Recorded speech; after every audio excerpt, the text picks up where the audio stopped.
in Oregon now. Like came back. December? Yeah. December, January. Yeah. 31st. It starts January. Yeah, exactly. All righty. Good morning, commissioners, and over to you, Chair Harrington. Thank you, Clerk Moss, for making sure we get going on this Tuesday, June 10th, 2025 for the Washington County Board of Commissioners work session. We have a full day today. First item, libraries. Library funding and governance process. Guideposts for funding implementation. Welcome to our team. Oh, by the way, I just dove right into it. Today, we welcome our new county council, Alex Barnett. Dun, dun, dun, dun. Welcome to Oregon. Welcome to Washington County. And for the record, this is Chair Catherine Harrington. I'm joined by Vice Chair Commissioner Treese, Commissioner Jerry Willey, Commissioner Nafis Pai, and Commissioner Jason Snyder. Okay, now the libraries. Sorry about that. Oh, great. Thank you, Chair Harrington. So my name is Marnie Kyle. I'm one of the Assistant County Administrators and fortunate enough to have Washington County Cooperative Library Services within my portfolio. So privileged to work with Lisa Tattersall. And today we're here to talk about the funding and governance project. So this isn't a conversation about levy, although, as you know, there's always a little bit of line blurring when we talk about funding and governance in library.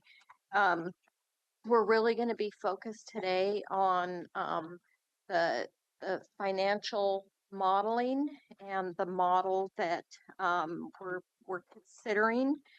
It has not been it hasn't been approved by the partners to bring to your board yet, but we're really going to focus in on that model that would help clarify what level of funding different libraries get, and seeking your guidance as we work with the partners to finalize that model and to take action to implement that model. So nothing is final. We're here today just really seeking your guidance. I want to, before I turn it to Lisa, say thank you to all of you, because I know that you continue to support us through these difficult conversations. I know that you're getting phone calls and you're hearing earfuls when you're out in the community or visiting with different councils.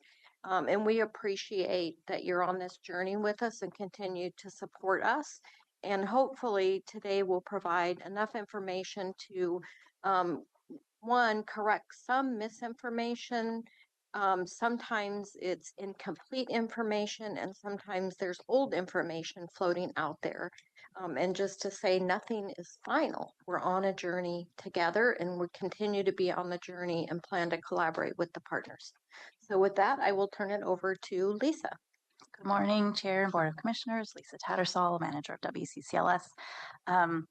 Thanks, Marnie, for the introduction. I'm just going to provide a little bit of background.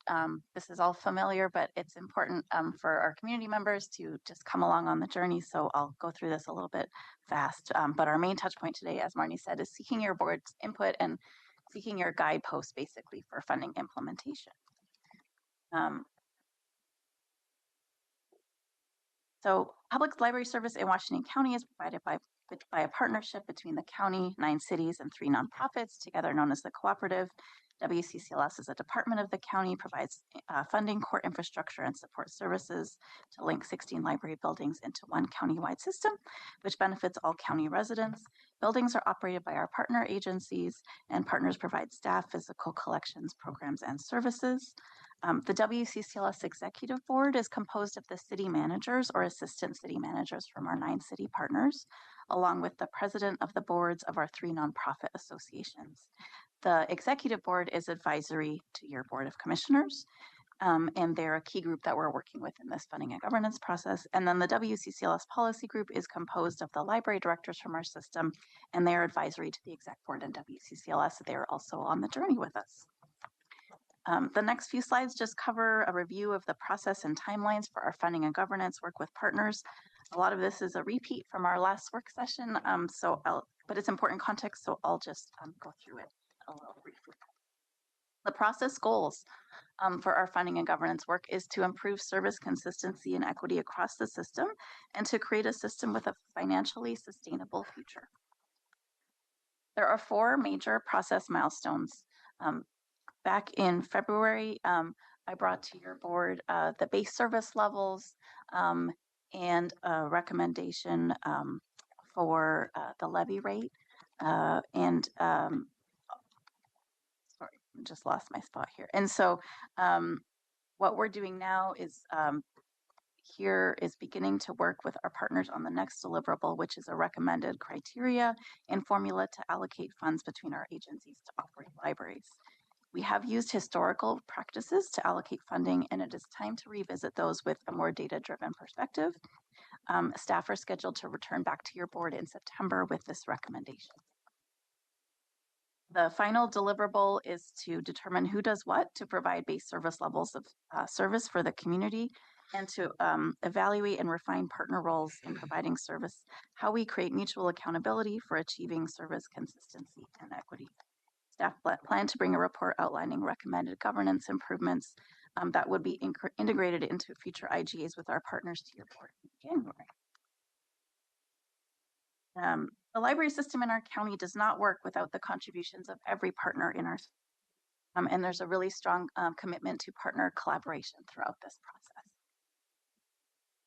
Since this process is so collaborative, it's really important to have a clear decision-making framework.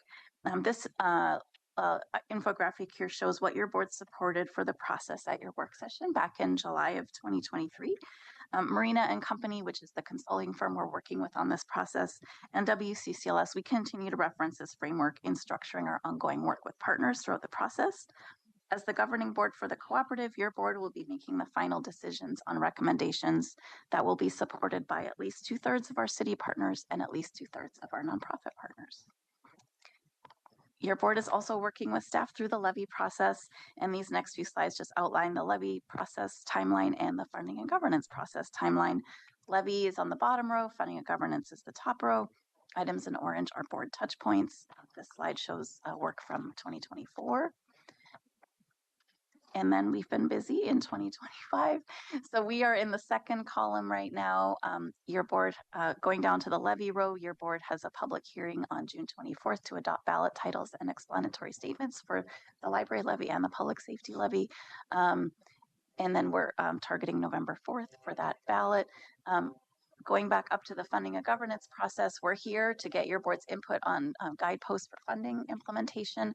And then this will give us information to work with our partners over the summer and return to your board in September with a report recommending funding formula criteria and distribution methodology. Okay. Don't worry, it's just one engine, no train. Stop. Like, can you tell from the whip? I just looked right at it. Really impressive. I'm with you right there, Lisa. I was just thinking. I was like, how impressive. I know. Magic powers. In the chair. Frightening. Okay, I lost my place again. Okay, here we go. Powers of observation. I know. Okay, and then the next slide just shows July 2026 is when our next levy cycle and our new IGA begins, and that runs through June 2031. The project would close out with Marina and Company issuing a final report with their lessons learned, and then any potential long-term recommendations for our cooperative's funding and governance, along with a roadmap to execute that, and staff would be bringing this report to your board in the fall of 2026. Okay. 30s. Okay, so shifting to the main topic for today, which is to really hear from your board on any guideposts as we work with our partners on implementation.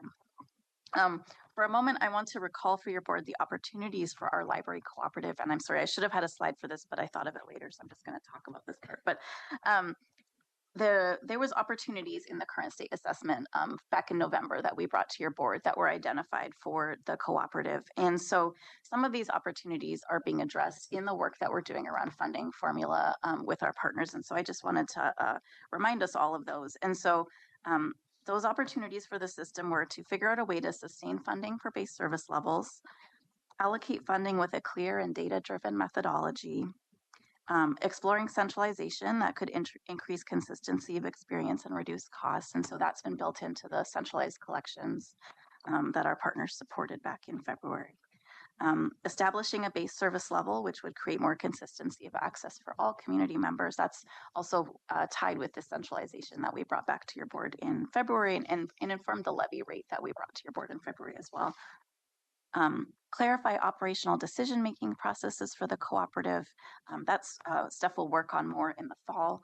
And then increasing mutual accountability for services and funding. That's a little bit of the work we're beginning to be doing this summer with our partners around funding formula and governance, and then we'll be doing more detailed work on that in the fall as well.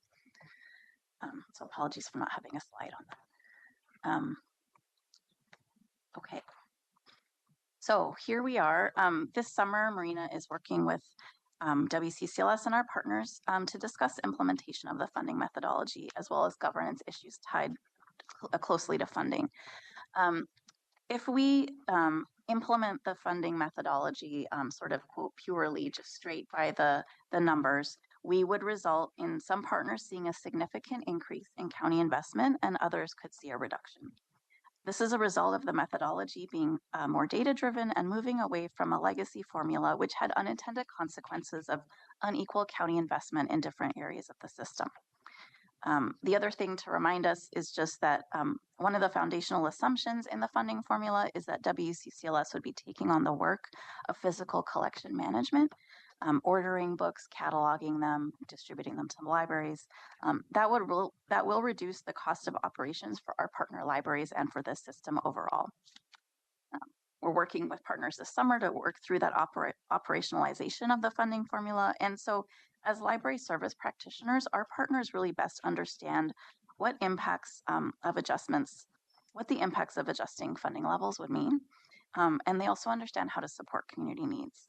We really need our partners' perspective to make sure the end product is as strong as possible to support community needs. Partners also need time to fully understand what operationalizing the methodology means for their organization and what supports we could put in place to assure good stewardship of resources. We also need time to work through what resources WCCLS may need to provide libraries as the support service expansion in some. All of this work that we're going to be doing this summer together and the guideposts from your board today are going to help Marina, WCCLS, and our partners develop a mutually agreeable recommendation to bring back to your board in September.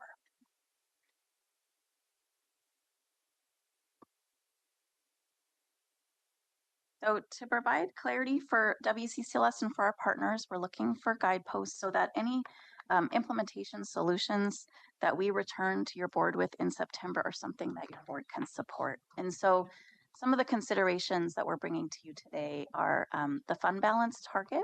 The current target is 3 months of expenditures in our current levy cycle. Why? I can't remember why, because we've talked about property taxes with the general fund and needing 4 months. So I cannot recall. Yeah. Why No, 3? this was it's yeah, in midst of time. We talked about with your board and with the executive board back when we were doing the last IGA, so about 5 years ago. And at the time we looked at the GFOA recommendation was a range of 2 to 4 months. Okay. And so the recommendation from partners, we had that conversation, and I think there were some folks in the room who were looking, they would have preferred 4 months. Others were looking at 2 months. And so the group settled on 3, and that was the recommendation that was brought to your board. I think, what does it allow us to do? yes, it allows us to basically, if the unthinkable happened and there was some bad situation and we needed to wind down library operations and do it in a sustainable and thoughtful way or a scaled way, basically having 3 months of expenditures is, or 4 is enough to basically meet our obligations to partners so that we can wind down operations. Sort of like what we've experienced with the Washington County Museum and unwinding. Unwinding is complicated. Yes. Yep, and involves a lot of steps. We also, the other issue is, while WCCLS does not have our own sort of bank account per se, separate from the rest of the county, we do not get most of our revenue until November.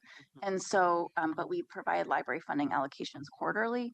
And so having 3 months or 4 months in reserve also helps meet our cash flow needs. Okay, But it is a balance, right, between having enough in reserve to be fiscally prudent and also remembering that these tax dollars are for library service. And so that's always the tension that we're holding.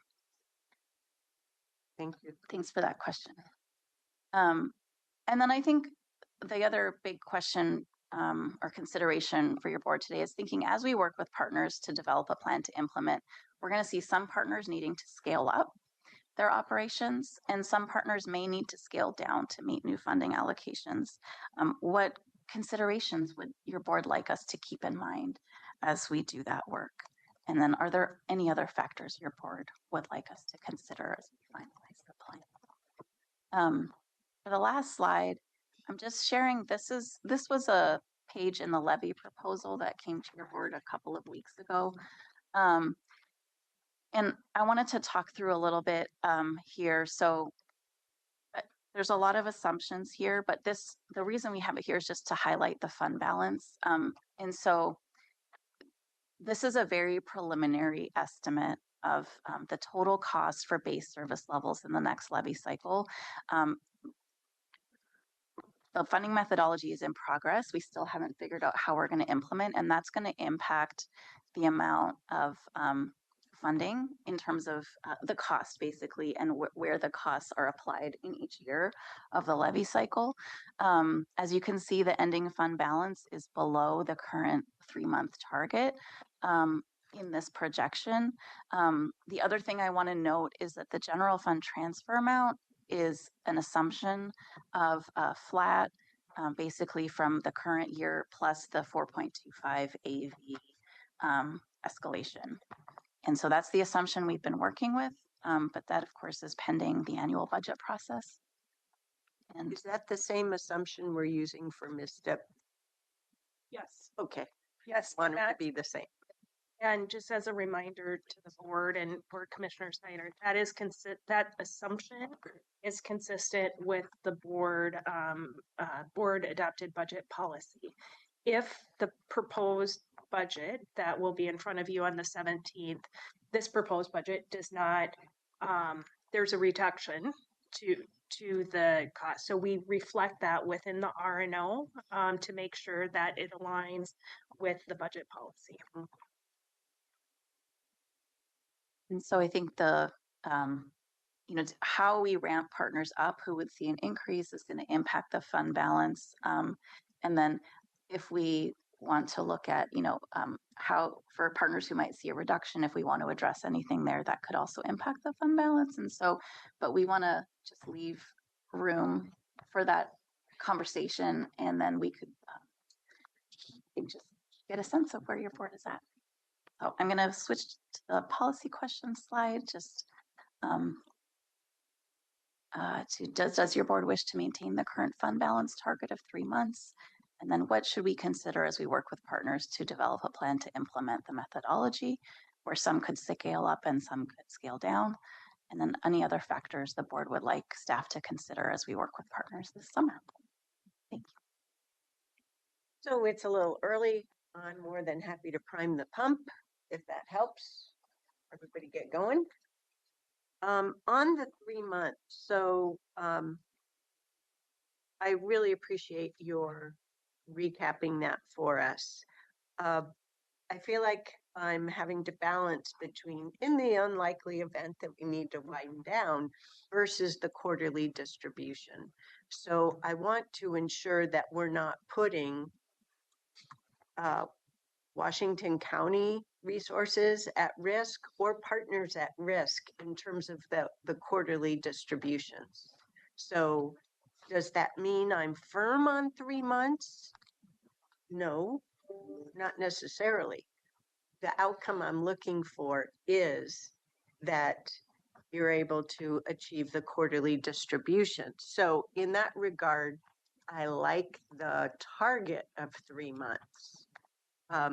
So when I look at the chart, 2.8, 2.9, 2.7 months, close is close enough. In the outer forecasted years, FY 30, 31, then it starts to dip below that. And The forecast is also less precise at that. exactly. too. So, so that's where I want to say, okay, well, I really don't get nervous until it's 2 or below. And then I'm like, okay, well, we're getting by on the quarterly. And so I'm not sure if I'm comfortable in saying, okay, build out to this 5-year forecast, given that 1.8. I wish it would get back up into, right? Now, we had the monthly chair mayor's meeting yesterday, and I went over the levy information for both public safety and libraries from our May 27th work session and our board meeting of June 3rd. And what, to summarize, I'm hearing some mayors withholding their support for the levy because of the initial allocation amounts and some of the cities essentially being in the red versus the green when moving from the current levy support to the current proposed funding level. So I have the chart in front of me. So what I'm really advocating myself as one of 5 is that we set up the transition so that no one's in the red, which means I don't know how to do this formulaically, but given that the ramp up is so significant. So I did the math, and the total gained is 2.4 million. The total quote unquote loss is 1.044 million. And so it seems to me like, okay, we can figure something out so that we're softening that blow. Okay, so no one is going backwards. Some may not zoom up to the top so quickly, and operationally, it's a big leap for some of these, almost double. So it's like, so let's soften that, which may mean that it modifies that transition base. I'm trying to not use the word base, the minimum. Okay, there's the base, then there's the minimum funding through this cycle, and then we go from there. But I can't for the life of me figure out, I'm not close enough to figure it out formulaically, but that's the outcome that I'm looking for, that I, as one of 5, would like to see. And I think it would go a long way towards ensuring that we have more support from our local mayors. Thank you. That's really helpful feedback, and I look forward to hearing from others. But Was that clear enough for my colleagues? Very. Because you're who I'm sharing it with. and to reassure you, there are levers that we can pull to accomplish Thank you. your goals. I don't know them. Yes. But I have confidence that you do. So I'd like to jump in here too Yeah. and support what you're saying. And I too have heard from mayors. I had a conversation with Marty last night, and there's a shock aspect here that we need to make sure we can balance. But I really want to make sure that all of us around this table understand that we're talking about two very distinctly different things. We're talking about the levy moving forward, and that would happen without this methodology, Mhm. but this methodology is key That's how we to implement it. ensuring Yep. our future success with all of the libraries. So I just want to make sure that we're all on that page. Well, and our partners may see them more linked than They And do. I'm not, they are to well, I our was work. just going to say, Jason, that I too have heard I'm not going to support the levy through if this methodology gets implemented. So one of the things, and while I agree with the ramping process, Jerry and I have worked through this quite a bit together. I believe strongly that we should be listening through this next couple months and taking the advice of what the ramp looks like, how the ramp can be implemented from the partners. I think that that's where we need to get this information. I agree with the 3 months, but as the chair said, I can bend with that, but I also, and I agree with Jason in relationship to the forecast gets weaker, so we can't see a true line there. I think that again, we need that information from our partners. We have a setup with our library directors and our city managers or assistant managers to ensure that we get good information. And I really believe that part of the goal here is to respect the collaborative and let them go through the collaborative process as So well. I'm wondering in terms of, I'm not trying to set some strict rules, but rather I'm thinking in terms of outcomes and principles and Mhm, outcomes. mhm. And so I just, I stick by all of our prior principles and sustainable funding level, base, certainty, all of that. But what I want to make sure is that we're lifting all boats Yes, and and not, It's going to putting be holes. critical to both passing the levy and having success. but exactly. I totally agree with you in terms of we want the collaborative to collaborate. Exactly, exactly. And to come back to us with the solution, which, and I think, and the process for that solution, where we need to get is to our end goal.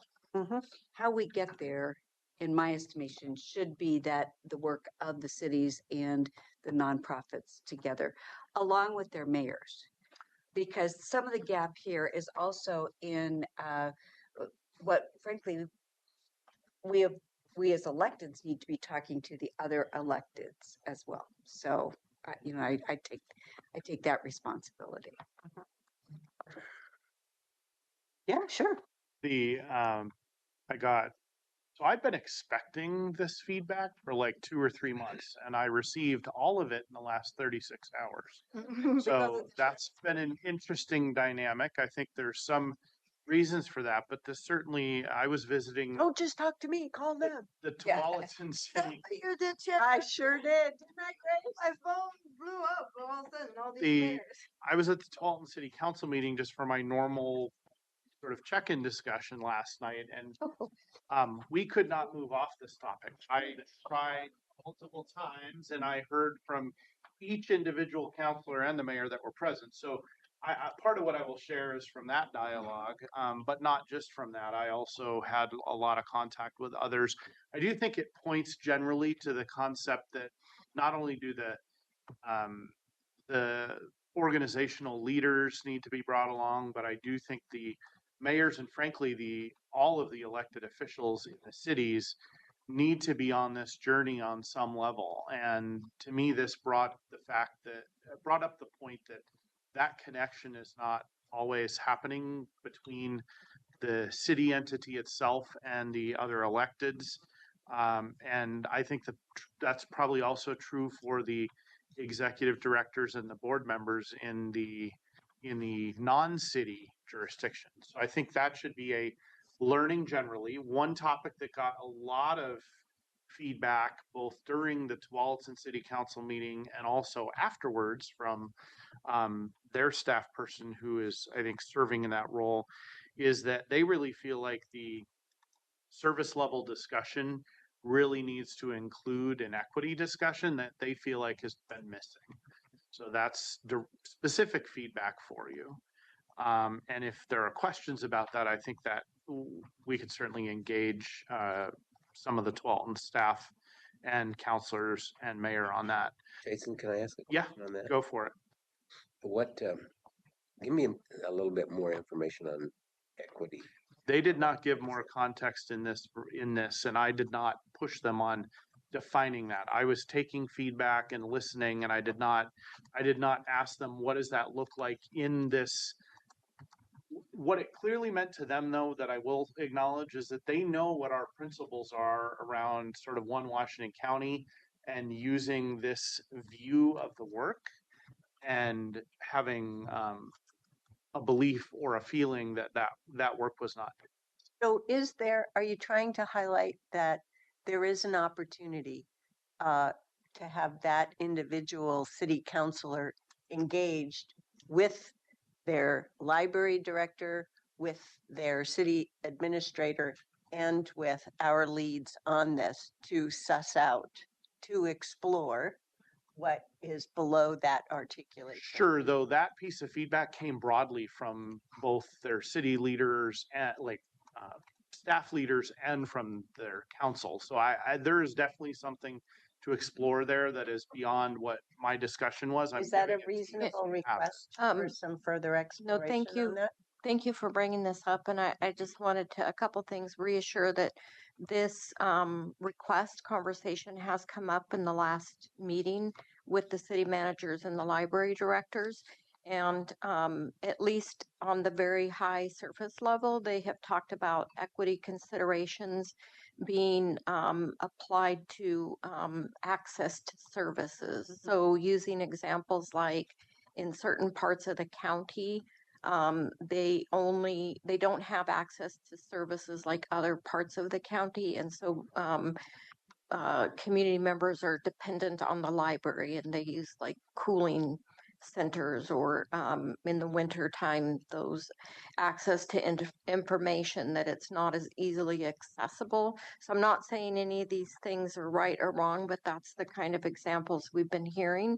And we do understand, and I think in the upcoming summer meetings, as we continue to have these collaborative conversations, we understand we have to kind of dig down, because my guess is that if you asked every library director and city manager at the different tables what did they mean by equity considerations, that we would get different answers. Very possibly. So yeah, I just think it's a conversation that needs to be had, probably in more depth. And the other feedback I would have is I have similar thoughts around the fact that we need to be supporting. I mean, I shared with you a month or two ago that I was concerned about what the impacts were going to be to local libraries. I did raise some of our feedback and concerns around indirect costs and other things that are really impacting some of the libraries. And I think that we should not lose, we collectively and all the cities should not lose sight of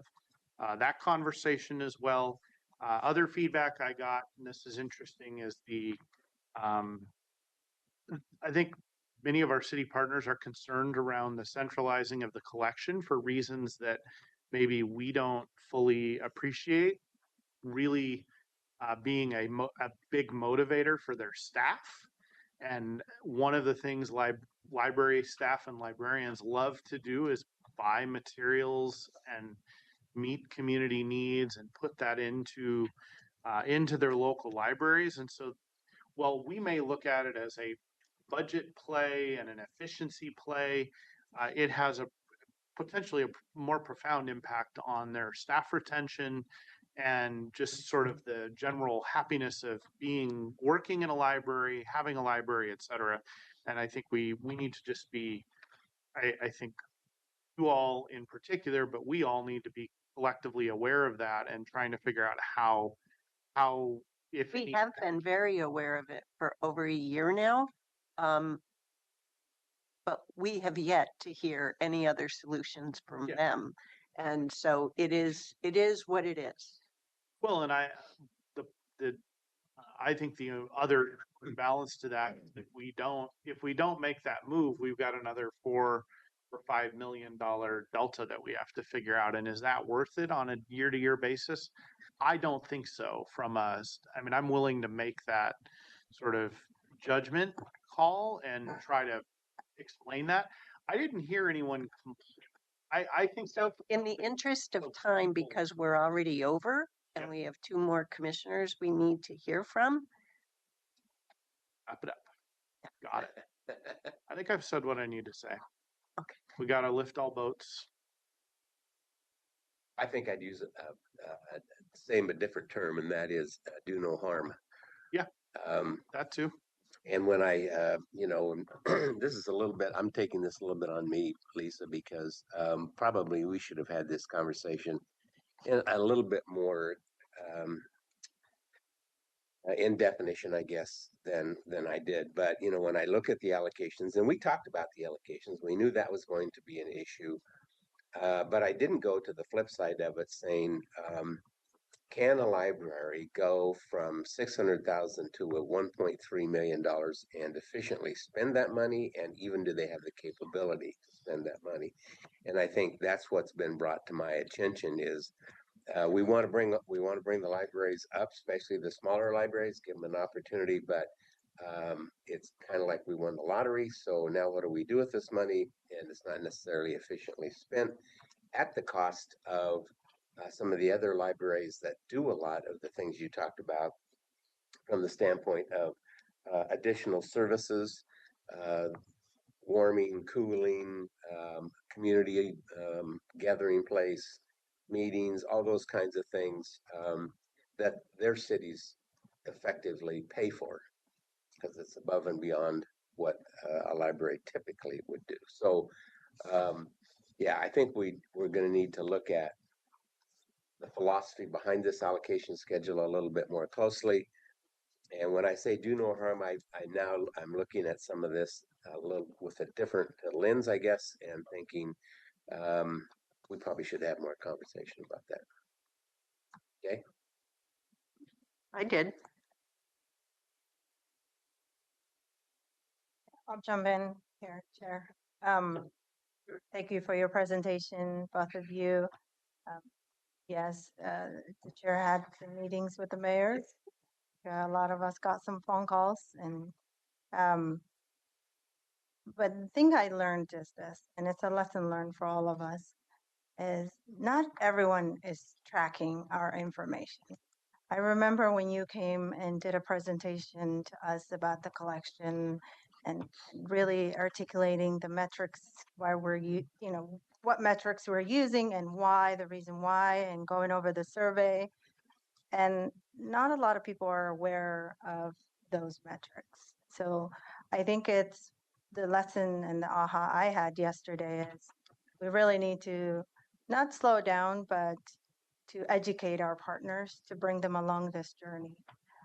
It's it's a little bit of work for us because if this is impacting me, I would be watching. But people have a lot of competing priorities and competing demands. So I think we need to roll out an educational campaign to our partners to perhaps present them this information in an open session in their meetings and whatnot, engage them and educate them about the metrics because I disagree with you. yeah, go I ahead. don't see it that way at all. Do you know how many times the library levy has been to the chair mayors with copious amounts of information? And how much time our staff has spent with our partners? They have complete access to the data. There are just certain things that they don't like right now. Right now. And we've hit the nail on the head in the phrase of do no harm. Yeah. That's the sticky wicket, the big one. They're also playing it out in terms of, well, we'd rather not have to weigh in for support now since all the details haven't been worked out through the process that we laid out years ago and that have been used with cycle after cycle after cycle. So I don't agree with you that we have to do something more. Yeah, but I think we're in a predicament where We have the to information. be brave with where we are now and stick with the program, knowing that there are certain levers that need additional support. And we're listening to feedback and we're providing staff more direction. Yeah, I think for me, I mean, this is the board direction. You can't just take one person's direction, but I think what ideal situation is, yes, the mayors are getting, and the mayors are busy. They run, for the whole city, but there's a councilors that co-serve with them, and they have to be on this journey too. And what I'm learning is not everybody is on this journey at the same level. And it's not our responsibility, I agree with you, but what can we do to bring them along? What more can we do? Is there room in your engagement framework, go to city councilors and engage them?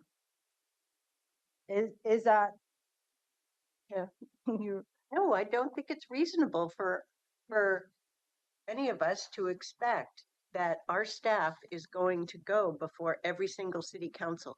We rely upon a system of having city managers, library directors working with their full city councils. Now, it's hard that they have part-time city councilors and there's only so much time to do all the work of the city, just like we have to do all the work of the county. I agree, but this is a Washington County Cooperative Library Services. So at one point, So there's nothing all the cities, extraordinary about the process. What, I guess how I would respond is that I think that our city manager partners at the table would be really happy to partner with us. And because I also heard from several of you that we need to not only bring the organizational leaders along, but the elected officials Correct. along. And I think they would be anxious to partner with us in that way to help I haven't help get been that already. information. Yeah, that's sort of a, That's my, I didn't say it, but I was thinking it. yeah. Well, There and- isn't anything we've been doing to preclude them from that. We've been talking about this topic in open session.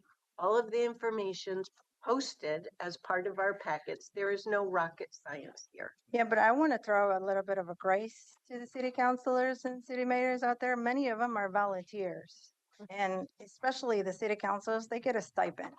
So not everybody is a full-time like we are and dedicated. And then the city managers are running the whole city. So I think we should be just a little bit graceful and find time in your schedule to try to entertain that or try to figure out what magic you can happen. It doesn't have to be my idea, but what magic can you make happen in terms of disseminating this information and bringing everyone along the journey? Not 100%, but here's our own idea, scaling up, scaling down, which service, which.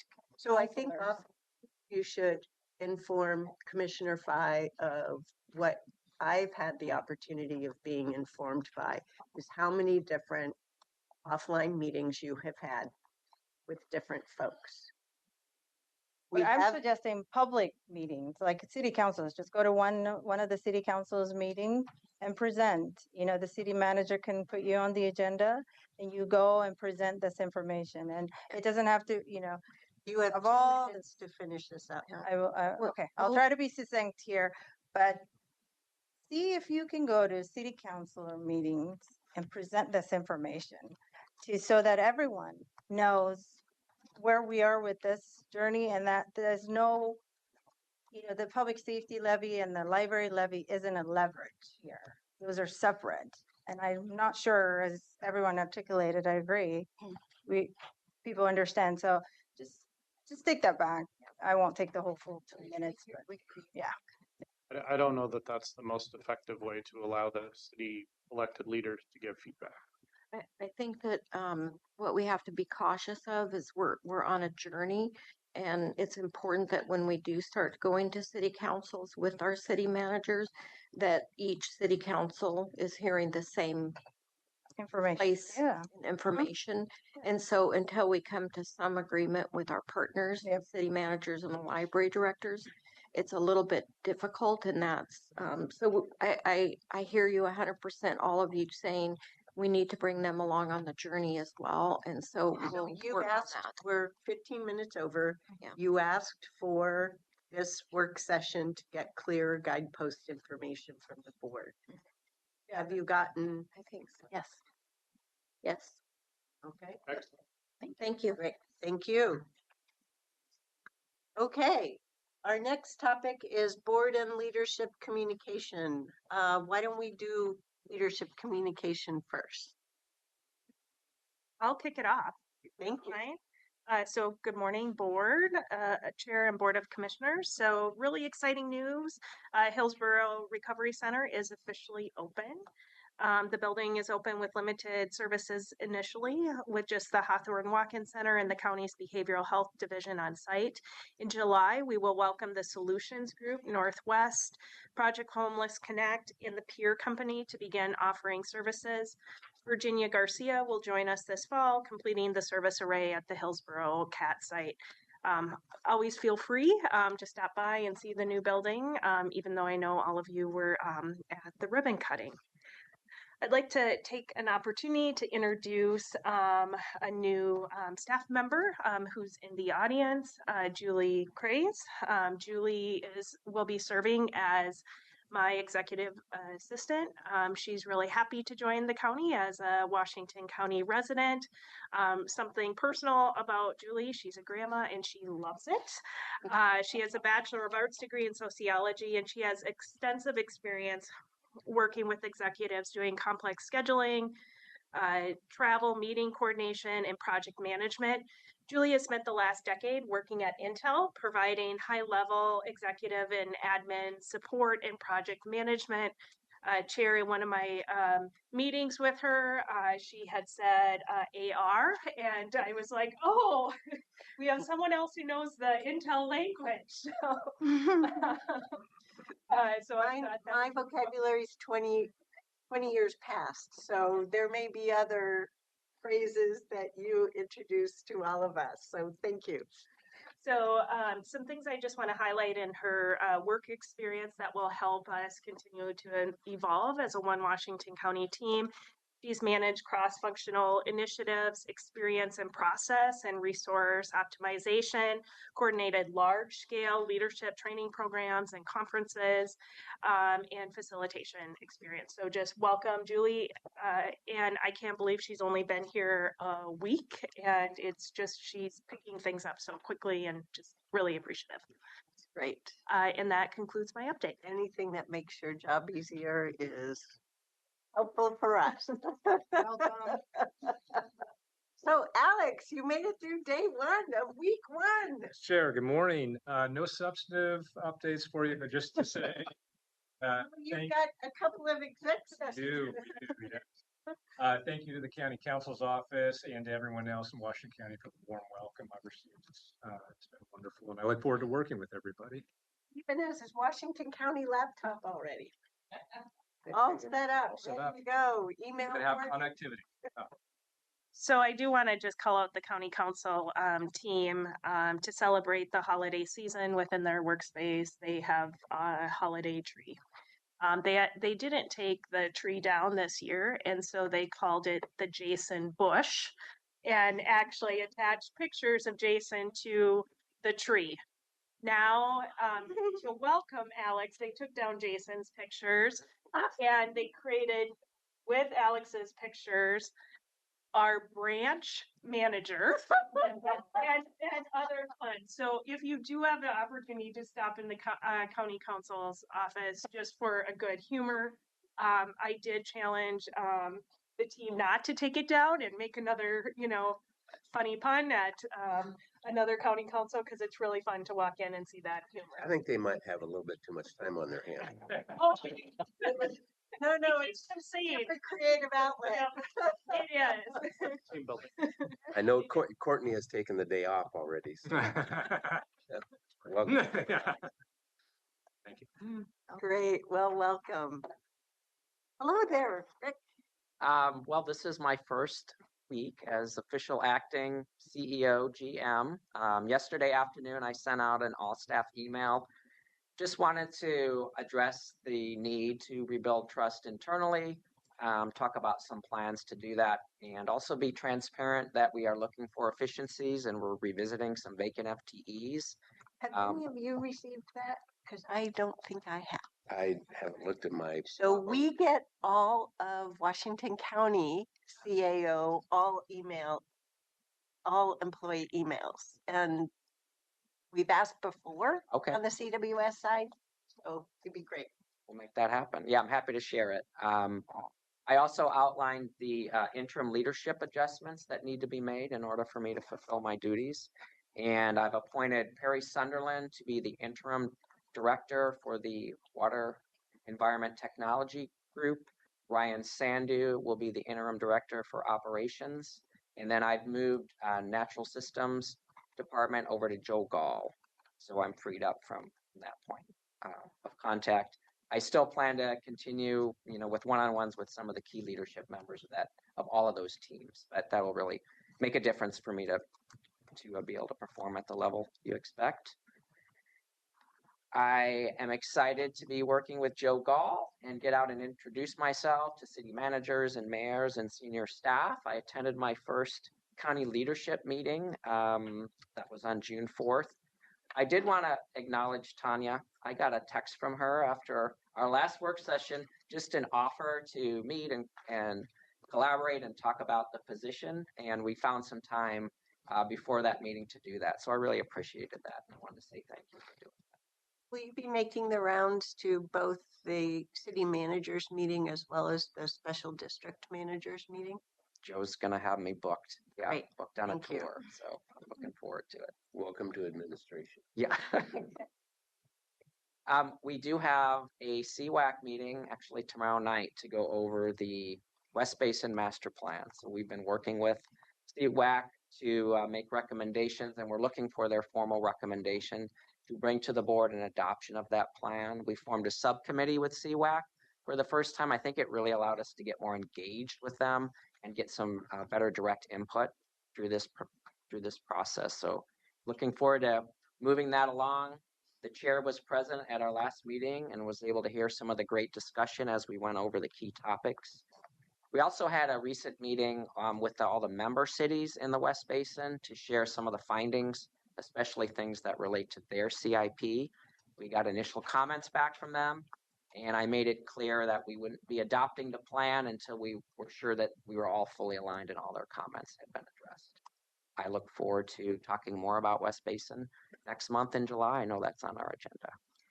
And also, Rick and Elizabeth, at least will be joining, CWS will be the theme topic for the July chair mayor's meeting. So, and in advance of the West Basin master plan coming to us, I'd asked that recap, or at least the short page set of East Basin master plan come back to us as well. Yeah, we'll get you the executive briefing from that one. Great. That's it. Thank you. Thank you. Okay, board communication. Who would like to go first? I can. Great. There's more than just your city council. The 12, yeah. I don't have to cover much from that. I think you got the most of the gist of that.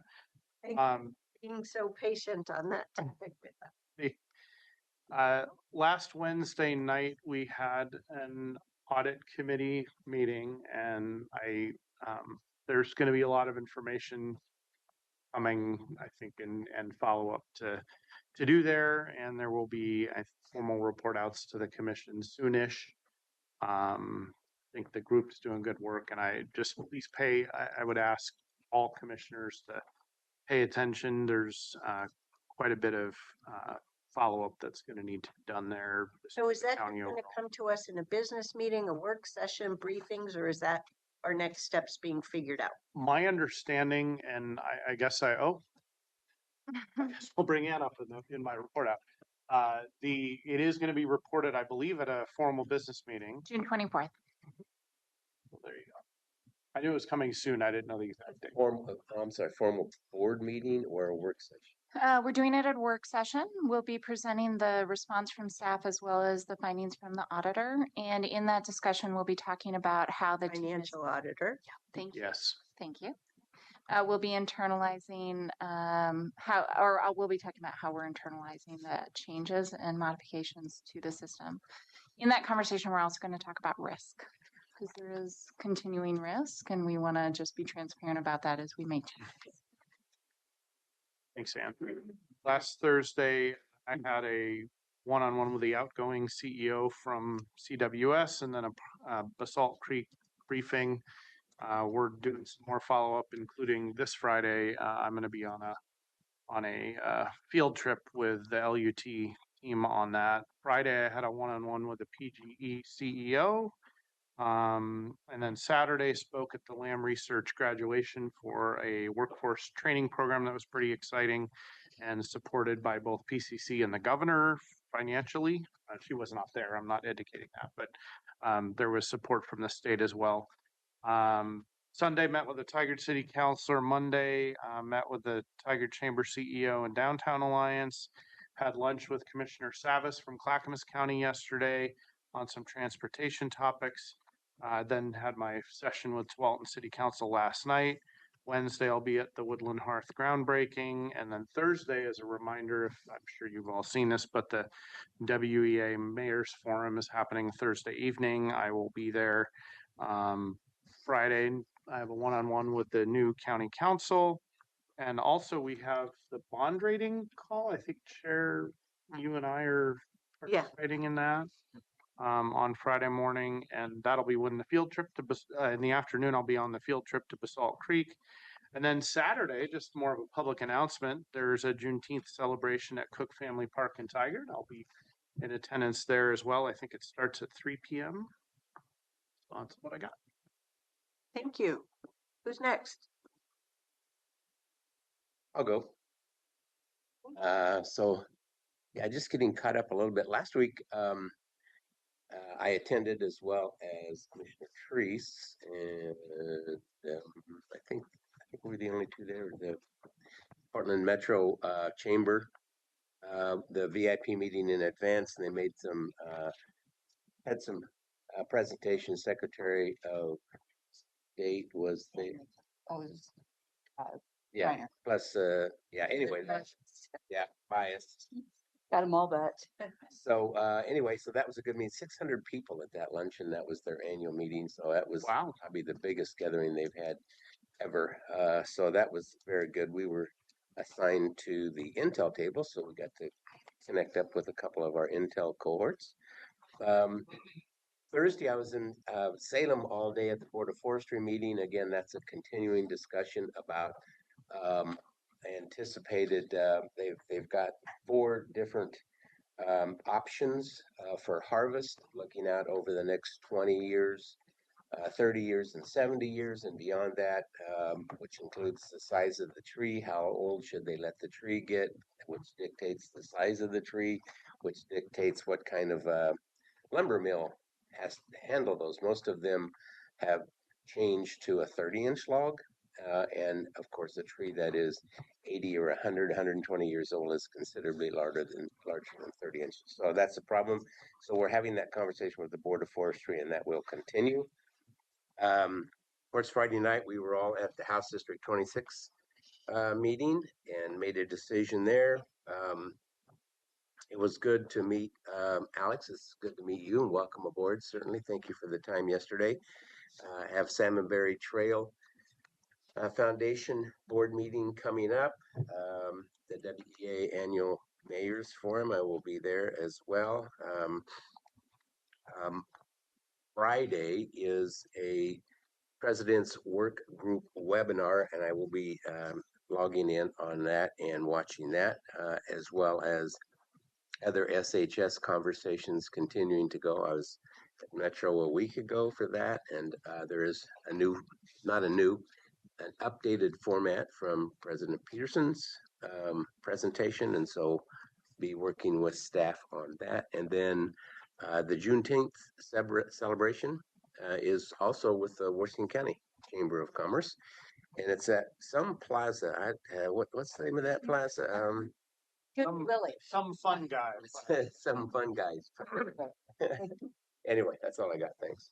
Or you could tell us how you got that plaza named after you. He was mayor. That's a good start. Good start. What have you got, Commissioner Fye? Oh, I can go next.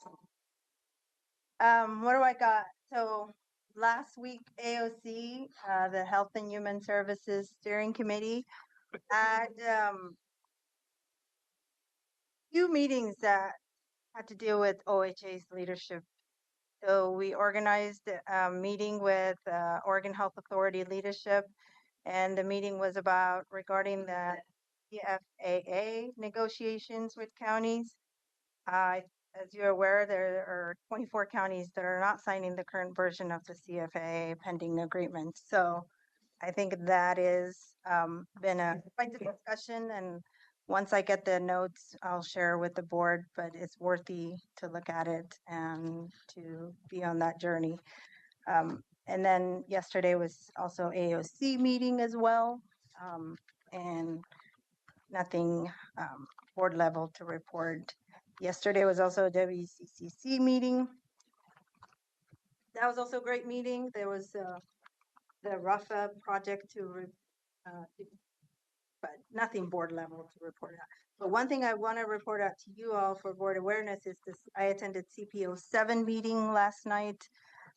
They wanted to learn more about the Cornell Road Recovery Transition Housing Project.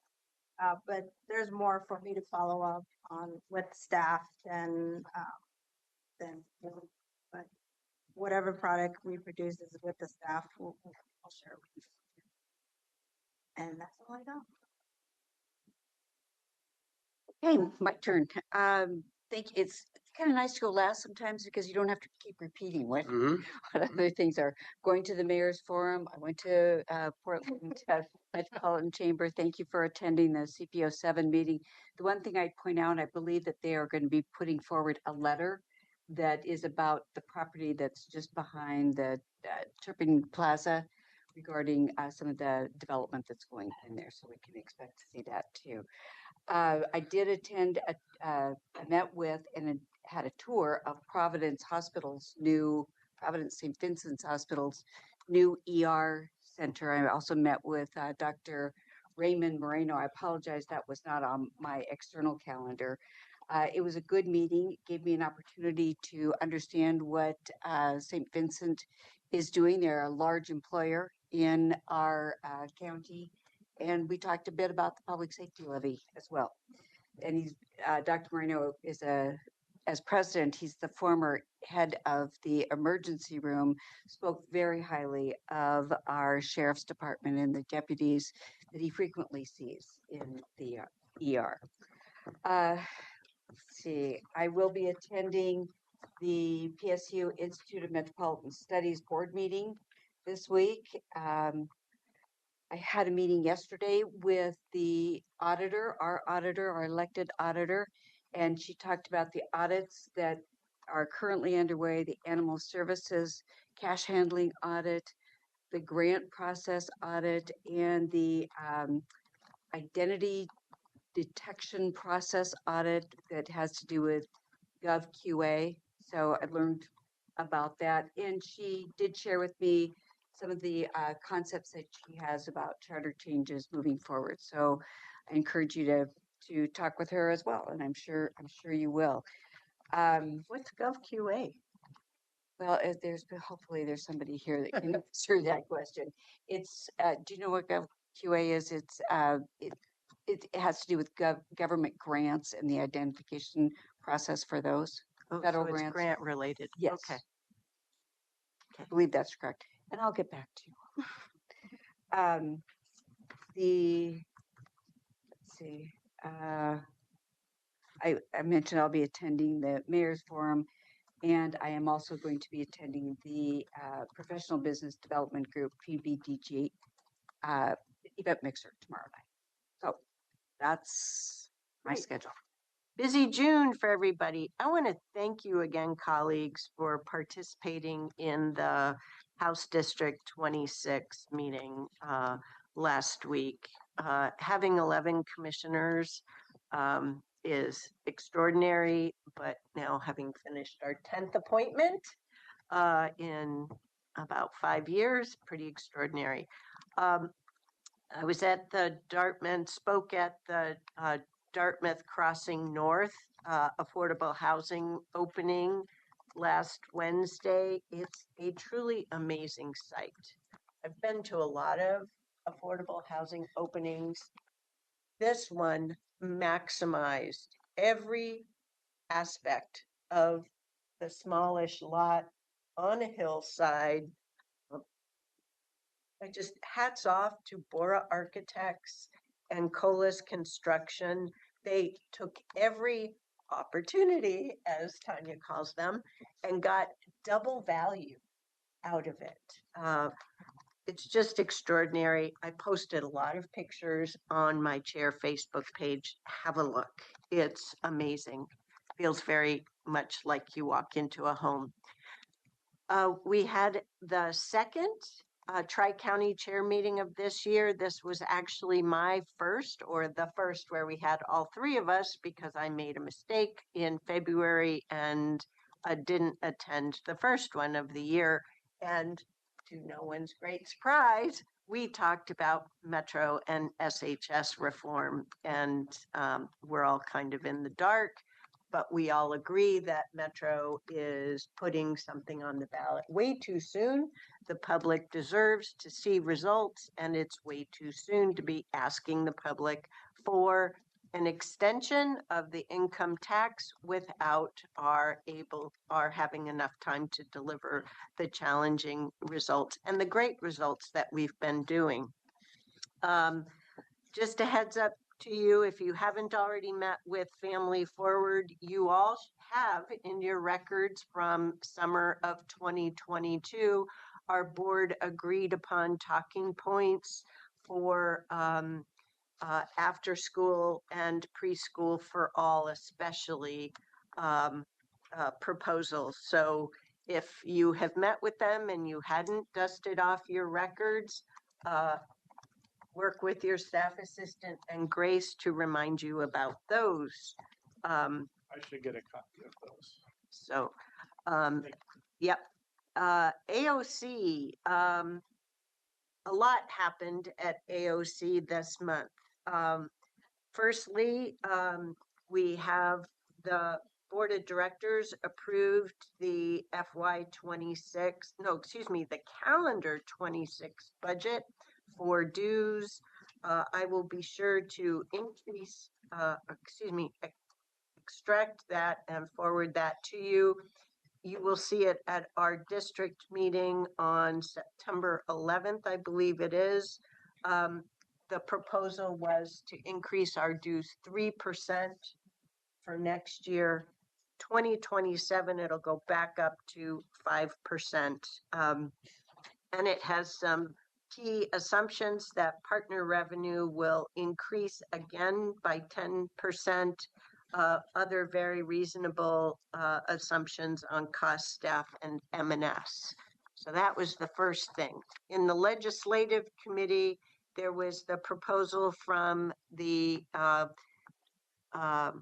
Alcohol Drug Policy Commission, ADPC, with their 5-year reduction plan, and I'll send you that 2-pager. It's gone to prior committees, but as you know, I tend to share information with you. From Governance, Revenue, and Economic Development Steering Committee, just the report out that the county fair account lottery cap is moving forward with House Bill 2304A, increasing the cap from 50K to 80K, about a 50% increase.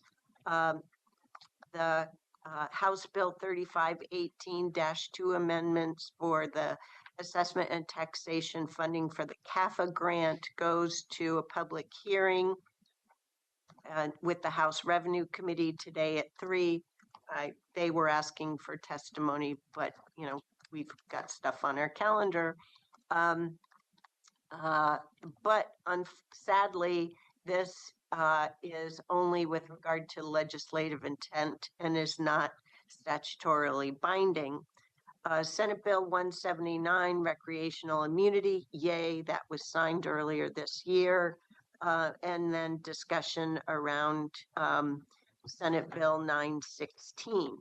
Lastly, from AOC, last Friday at the Public Safety and Veterans Steering Committee, good presentation, sad topic though, by the OACCD, that's the Community Corrections Director's Executive Director Jeff Wood, on the where things stand with the state on the community corrections funding and not adopting the actual cost study and impacts there.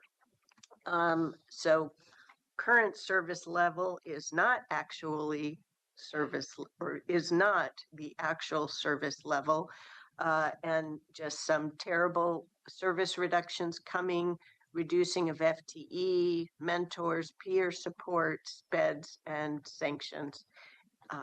So that's it on AOC. This week, we've got the Woodland Hearth Affordable Housing opening and TCPB. Oh, I went over. Trying to accelerate it. Oh, and since I'm chair, I need to remind us that we have two other things. We have a letter to the Joint Committee on Transportation Reinvestment that was arrived in your inbox. Are we all set? Okay, and I believe AOC is looking for a Washington County Commissioner to deliver this. Is that the Friday? That's the email I'm just looking at. Right? Is there an update? Good morning, board. We are still working to see if we can have it be done remotely, but it would be Thursday afternoon. The schedule would have the committee starting at 4. We assume the panel will be towards the front.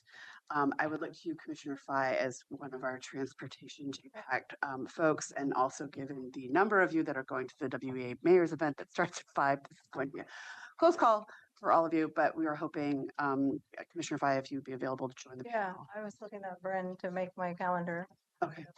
We will make AOC let you be remote so that you have time to go from the round table to testifying, instead of driving down to Salem like a totally law-abiding citizen and getting there just in time. Thank you, Commissioner Fye. We'll make sure that Carly gets points.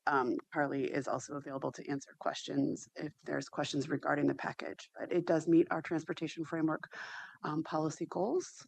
So happy to have someone else answer those technical questions for you. She did a wonderful job at presenting that to WCCC members yesterday. No, she's online, but I will also make sure she hears it a second time. Great.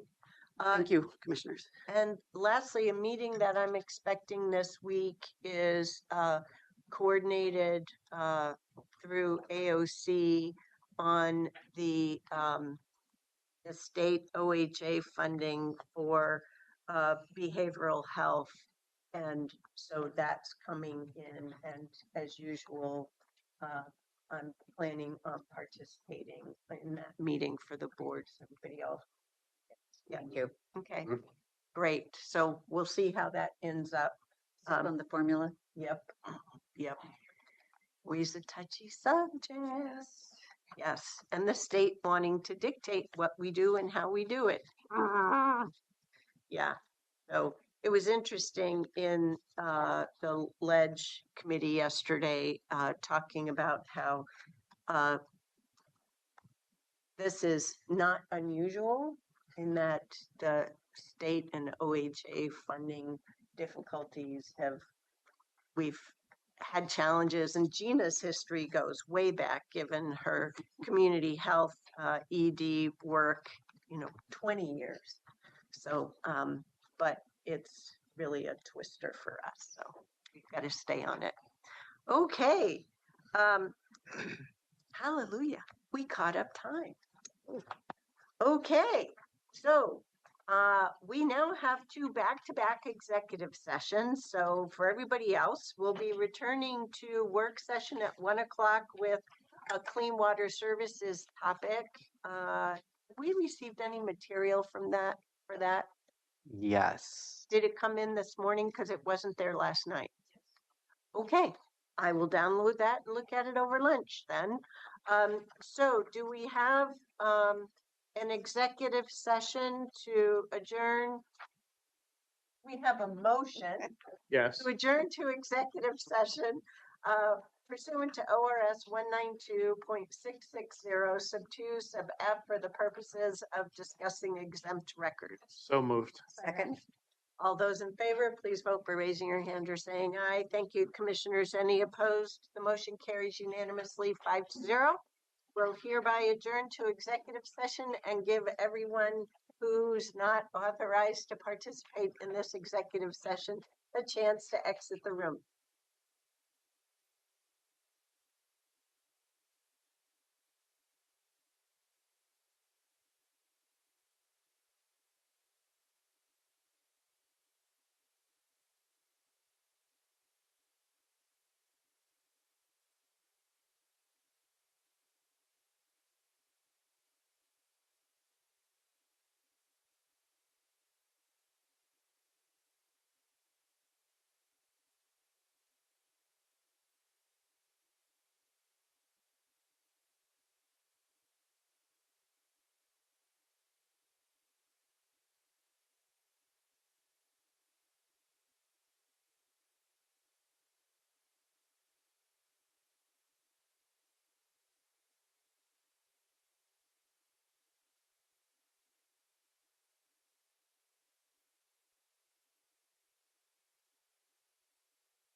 All right, Board of Directors for Clean Water Services. Over to you, Director Harrington. Thank you, Clerk Moss. This is Chair Catherine Harrington. We are back in open session with the Clean Water Services Plan to Rebuild Trust. And we have a full complement of 5 Board of Directors. And before I turn it over to them, the work session packet has been updated for this topic with 3 different documents, a PowerPoint slide set, an Exhibit A with Clean Water Services Plan to Rebuild Trust, and a copy of the resolution and order from April, resolution and order 25-5. So we'll turn it over to you, Acting CEO, General Manager. Thank you, Chair and Board. We're here today to talk about a plan to rebuild trust. I will be leading the presentation. Elizabeth will also be joining in some of the early slides, but we're going to bring Joe Gall and Karen DeBaker up to talk about the communications plan. And we have other folks, Kathy's here in case questions come up on finance, and Elizabeth Meadows and our legal folks are here as well. So we can go to the next slide. Do I have got me? The agenda will include discussing the leadership transition that is ongoing. We want to go through in detail the update on the actions in Resolution and Order 25-5. That will be through the handout, not in the PowerPoint presentation. And then with respect to rebuilding trust, spending some time to talk about our communication and engagement strategy, what we've gotten done, what we're planning to do as well, and other key actions we'll summarize at the end of the presentation, and then really look forward to having a lot of time for board questions and discussion. So with respect to the leadership transition, first of all, I want to thank you again for putting me in this leadership role. This is a really important topic, the rebuilding trust piece, both for our external parties as well as the staff that I've been lucky enough to work with these past 11 years. The transition itself, I think, is a very first important step that the board took. And we are striving to be as transparent as possible and to make this transition as seamless as possible. And I think we're doing a pretty good job on that so far, at least internally, with respect to the takeover of the duties of the CEO. So some of the early actions that have happened, and I did talk about some of these in our leadership updates this morning, so apologize for any overlap. But getting out and talking to folks with the help of Joe has been a key component of that, and there's a lot more of that to come, and I'm looking forward to doing that. Joe's got a good playbook and lots of things in store for that to happen, to engage all of our co-implementers. But I want to reaffirm. Yes. They're happy to see Joe. They really wanted to see the CEO. Yeah. So they really want to see you at least once a year. Yeah. And Chair, I'm going to strive for. You can't talk from back there. My goal in working with Rick is to have more frequent interaction with the city managers, mayors, and others, in addition to myself. Thank you for making sure that's on the record. Yes. And have you had meetings so far? The only one was the Washington County leadership so far. We've got one plan tomorrow. We have Beaverton tomorrow. Yes. I have met with Tualatin, Burwood, Hillsborough, and Cornelius. Beaverton is tomorrow. City staff or mayors? City staff. City managers and whoever they bring. Quite often it'll be an assistant city manager or their finance director. So staff. I'm not, sorry, I'm not arguing at all, but rather we have to get clear. Specificity. We can't just speak in terms of geographies. We have to be identifying. And part of the reason I asked is I'd like to hear at some point in time the questions that you're being asked. Oh, correct. Yeah. Great, we'll definitely do that. I have already talked about assigning some of my existing duties and leadership duties, and that plan is in place. Staff are fully up to speed on what's happening. They know that we're looking to find efficiencies in the budget, and again, they're looking for the truth and very transparent communication. They said, just tell us what's really going on. We can handle it. So I've heard that a lot in a lot of discussions, and so that is going to be one thing that I'm working with Elizabeth to make sure they're getting timely communication that really answers their direct questions. And in case you weren't in the room this morning, we want to be included on the all employee emails. Yes. Thank you. Yes. Hopefully you got the one then. Yeah, I did. Yes. One of the upcoming meetings is an all leaders meeting on June 17th. And so we had an agenda that was kind of business as usual. That's that term of art. I recognize it. All leaders from the food and beverage policy. I was like, huh? What is that? Yeah. I've revamped the agenda. So we've got a large block for me to talk to staff, but more important for me to listen to staff and the executive team as well. So it's really going to be a town hall forum. I've heard a lot of things. I already know most of the questions, or a good number of them. So, but we've sent an email out to make sure they provide questions. We'll take questions in advance, and really open communications. Again, a key first step to rebuilding trust internally, hearing what's important to them, looking at this in some ways as an opportunity to make some changes. The concept of getting back to fundamentals is really appealing to a lot of people. So understanding how to get folks focused and use this as a chance to make some efficient changes and make sure everybody's really aligned and focused on how we're moving ahead. Just so we have clarity on this, Yes. the all leader, is this like a group of 50-ish, 70-ish, 100, 150? What, like, how big is this? I think it's about 130. Okay. How deep does it go? This Supervisors. was explained to me before, but I couldn't pass the test today. It includes all supervisors and managers. Yeah.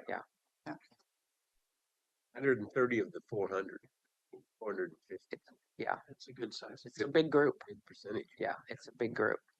1 to 4. Yeah. Should be. And generally when I do these and when I've done these in the past, the supervisors are encouraged to get questions from, talk to your staff before, bring back the information after. And they're pretty good about, our folks are not afraid to speak up, which is good. So I anticipate a great meeting and a lot of good dialogue. We have an employee advisory council. I think that is a tool that we haven't fully leveraged, and now is a great opportunity to engage with them, and I will engage with them directly to hear their thoughts and opportunities to move forward. Business Partners is another meeting that we do on a monthly basis. That's a smaller group of about 30 people, generally division managers and department directors. The most equally important, I would say, are small group meetings. I just show up. There was all the superintendents had a meeting on Monday. I told them I'm going to just pop in for the first, whatever time you need me for at the beginning of these meetings to hear how things are going, to understand where I can help, and generally get a pulse on. It's mostly business related. We're not there just to hear how everyone is, feeling, but it's part of that, just knowing that they're supported. So I think that's going to be a real benefit, and they were super happy to have me at that meeting, and that'll be the first of many meetings with the smaller groups across the district. Okay. I'm struggling with the concept. Yeah. I don't want them to feel embarrassed anymore. And I don't know how we as a board ensure that they have confidence just like they had before. So that's an area where I would benefit from learning from your experiences in these different internal meetings. Yeah. How that plays out. Yeah. Well, I am happy to and will share all of the comments, questions, and concerns that we gather through the town halls, so you get a sense of where staff are at. And in general, one of the biggest things I hear is the concern that people are going to lose sight of all the very good and positive work that is done. That unlike many places, our departments generally collaborate really well. We do not have a lot of that tension, say, between operations and engineering. And so we don't want to lose some of that, I'll call it secret sauce that we have. And that is maybe one of the biggest concerns that they have is Like that's at risk. that's at risk. Yeah, that's at risk. And by being engaged, and the board has always been very engaged, I mean, I think that does a lot for them to feel that it's not at risk, honestly. So I think I continue to feel confident with the path, the journey that we're all on under your leadership. And I look forward to learning more about that, the feedback and the sense of the employee group at our meeting July 18th. One additional thing that I will add, and you may not be surprised, I think staff is watching these work sessions and the board more than they have, at least in the recent past. And I think any opportunity for you to remind them from your perspective about the good work and the appreciation goes a long way. I know some of the comments from the B discussion in terms of the rate conversation was really well received by staff. I was approached by a number of folks and they said it was really nice to hear the board talk about the good things that we're doing. So I want to make sure you hear that as well, because I've heard that.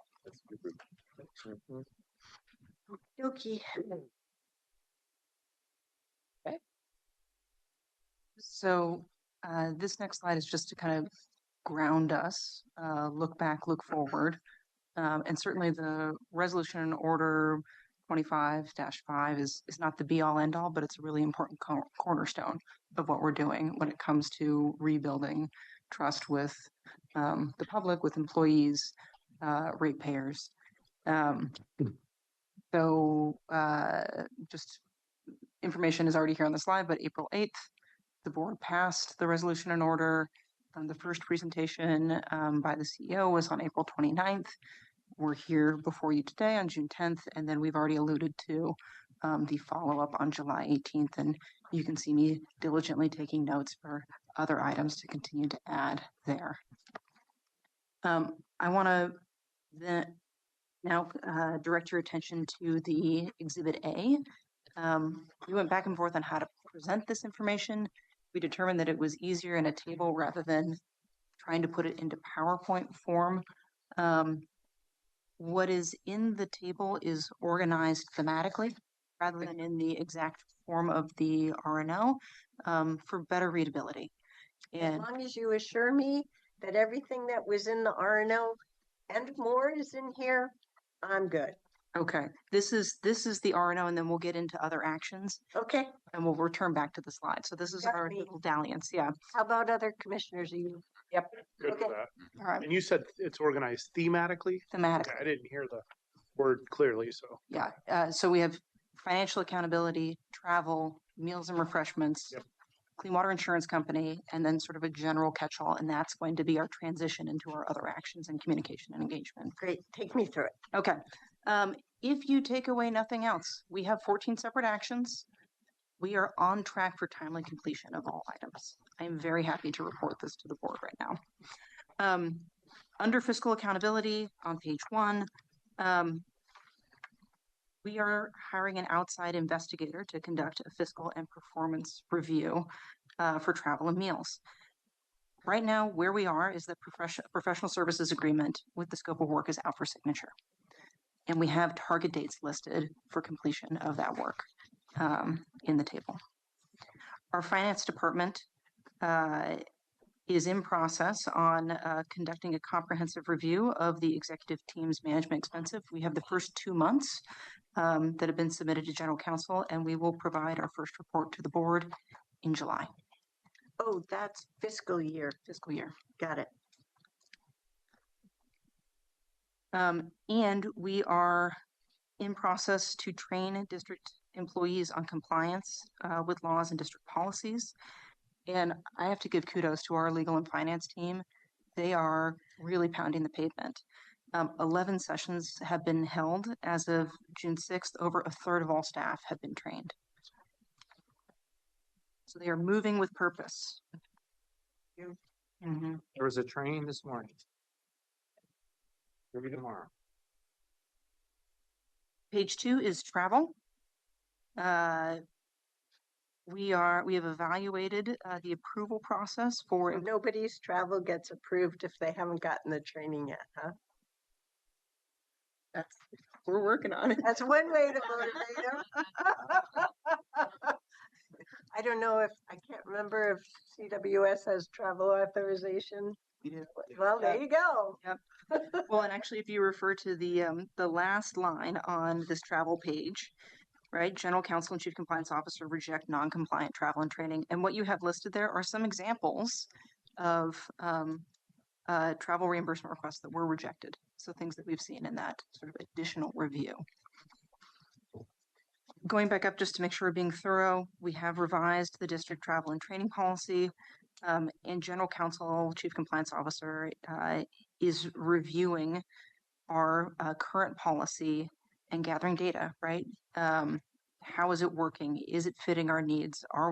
Is it fully in compliance with what we have in the RNO? So that is in process. Is that target date realistic given I'm just questioning the timing given the status of certain employees. We're working with all diligence to meet that timeline. Okay. That's the plan. We have some corrections that we're actually including within the one we expect to complete at the end of this month. Now, will there be a delay? I don't anticipate it, but because of, staff issues, perhaps, but we're intending to hit that target date. The other thing that I would say is these are CWS policies. And so we can do a first review. And as we learn and identify additional issues, we can come back and make additional changes to those policies over time. But I appreciate the question.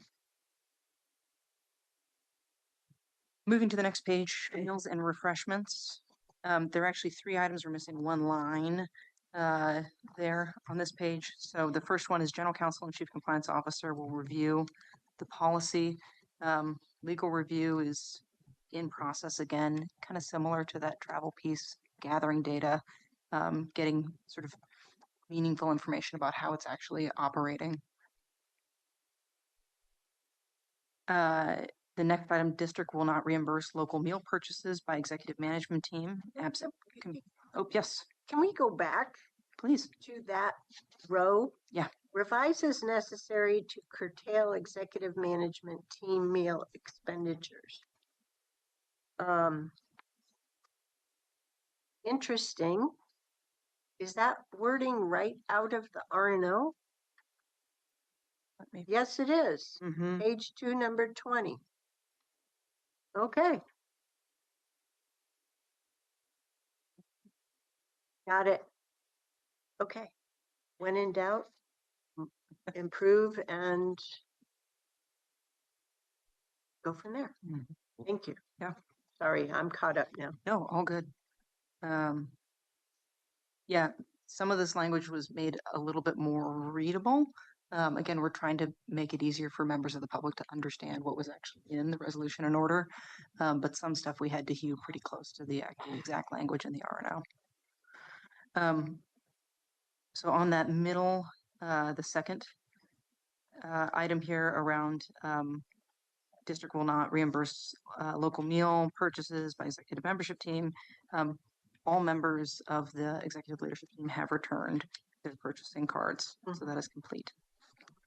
And then the final item on this page, that the district will continue coding food expenditures into a single line item. This discussion came up during the budget process this year. It will be a way that we get better and better data and information to report on our actual expenditures and provide that clarity and transparency. Mm-hmm. On the 4th page, This is specific to Clean Water Services Captive Insurance Company.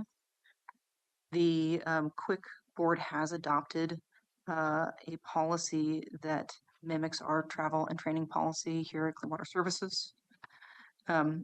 We are in process on an expedited domicile review that should be completed at the end of July, and we have next steps listed under the summary of actions. And as part of that, we'll be setting up a meeting for our acting CEO and general manager to discuss that, a draft review with you all. And then the final item on here is to obtain approval from the board before nominating representatives to Clean Water Insurance Company. There is a nuance under the summary of actions. Right? Under law, the CEO must be the representative of the sole member, but otherwise, we will be working with the board to seek approval for future vacancies. I like that. Last but not least, directing the chief executive officer / general manager to work with the board on a plan to restore trust. So that's what brings us here today. And we listed at a high level, obviously the work session, the captive insurance information session, the current work session that we're in now, launching an employee hotline, our July all-day work session, and refining communication and engagement strategy. This was really a high-level synopsis, and we're going to dive in the slides. I would be more comfortable if under summary of actions, in the very first bullet, it said initial work session regarding plan to restore public trust. Because to me, it's not a once and done. Yeah. And in hindsight, that was like, okay, yeah, that incorporates. Yeah, that was like an additional discussion. I believe I said, yeah, that reflects what I've asked for. You know, so, yeah. I appreciate that, Chair. I think that's a good reflection of this being an iterative process. Yeah. And I think you'll hear from our communication staff, right? We've really been in reactive mode and we are transitioning into proactive mode. And I hope you'll see that reflected as we move deeper into this. I'm really looking forward to the further data that we as a board will have the opportunity to hear about on July 18th and really sit with it. Yeah. You know, with all the different ingredients that we've been talking about. So, yeah.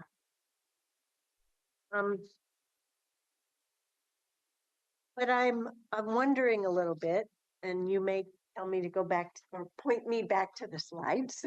Sorry, because we've talked about other things. Yeah. And things like, and some you've already acted on, the improved billing clarity and whatnot. So how do we tie things together? Because, you know, under work session to rebuild trust, there are these different ingredients, or just put in the notes. See the slide set for more. I would say see the slide set for more. Sorry, I felt like I just told you how to. No. You know, a specific way to do it. It's just the light bulb finally went on. That's all. Thank you. Part of our job as communicators is to present information in a way that is accessible and understandable and is packaged in easily digestible way. So this feedback is helpful. Okay. Yeah. And without further ado, I think I'm going to kick it over to our esteemed communications team of Joe and Karen. Thank you, Elizabeth. Just for introductions, I believe everyone knows Karen Baker, longtime employee of CWS. Karen is part of my portfolio. Her team is the communications and community engagement team. This is work they do on a day-to-day basis. I think it's now elevated because of where we are. I'm going to hit on some of the higher level things that we have put into a 3 to 6 month plan, basically, that we've outlined. builds on the work that we were already doing. Didn't start from scratch. We're just kind of elevating in terms of some of the things we're doing in light of the situation. So you had mentioned one already. So we're trying to shift from a reactive to be more proactive in terms of our communications and engagement. And I think that shift is happening for a variety of reasons. It's good. There's some key themes that we're trying to hit on: accountability, transparency, and this back to basics focus for the district. Those are key themes in everything that we're putting together. Are we hitting those in terms of overall? We use a wide array of communication and engagement tools. There's a list up there. There's more than that. That's why the et cetera is. And when we say communication, it's not just external. We work also with our internal folks. There's a term that Karen always talks about, mixternal, because a lot of the communication that we put together can be utilized for both audiences or tweaked for both audiences. New word for me as a non-communications professional. So I'm learning. We feel it's very important to demonstrate action and to proactively communicate in a wide variety of ways. This, again, is back to that proactive rather than just reacting to whatever is out there in the media, for example. This next one I think is really important. We talk about this internally. We've had a strong base of trust. That's been hurt through the last few months, but it's still there. Specific things. Yeah, it's still there. It's not like we're starting from scratch. Not a ground zero.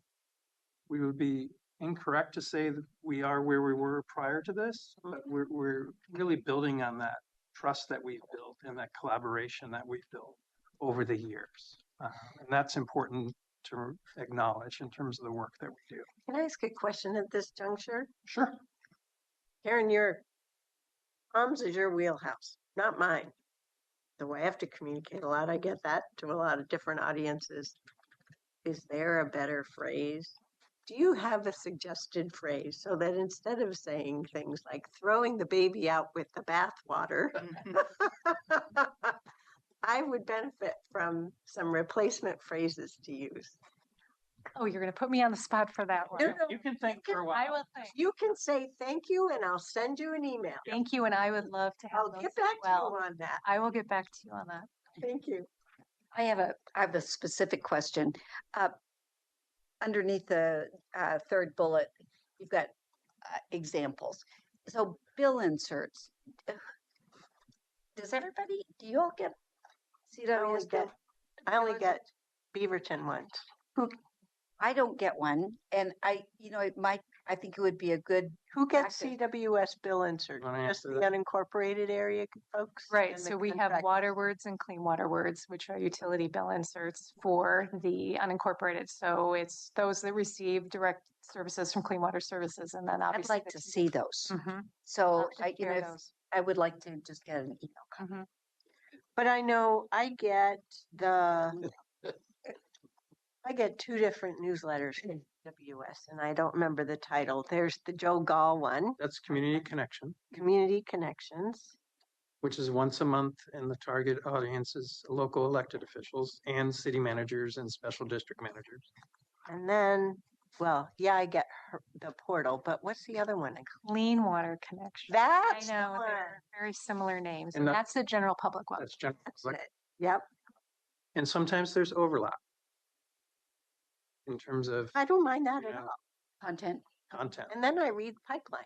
So Is Yep. there an opportunity to work with our partners to include the bill inserts into their process? So we have the I mean, they put their own bill insert in Correct. now. I know that because I get them from other jurisdictions, but They do, and one of the things that we ask, and we have relationships with the communications folks like me at those organizations to put in stories. But once a year is when we have the opportunity to use that space to include our rate insert.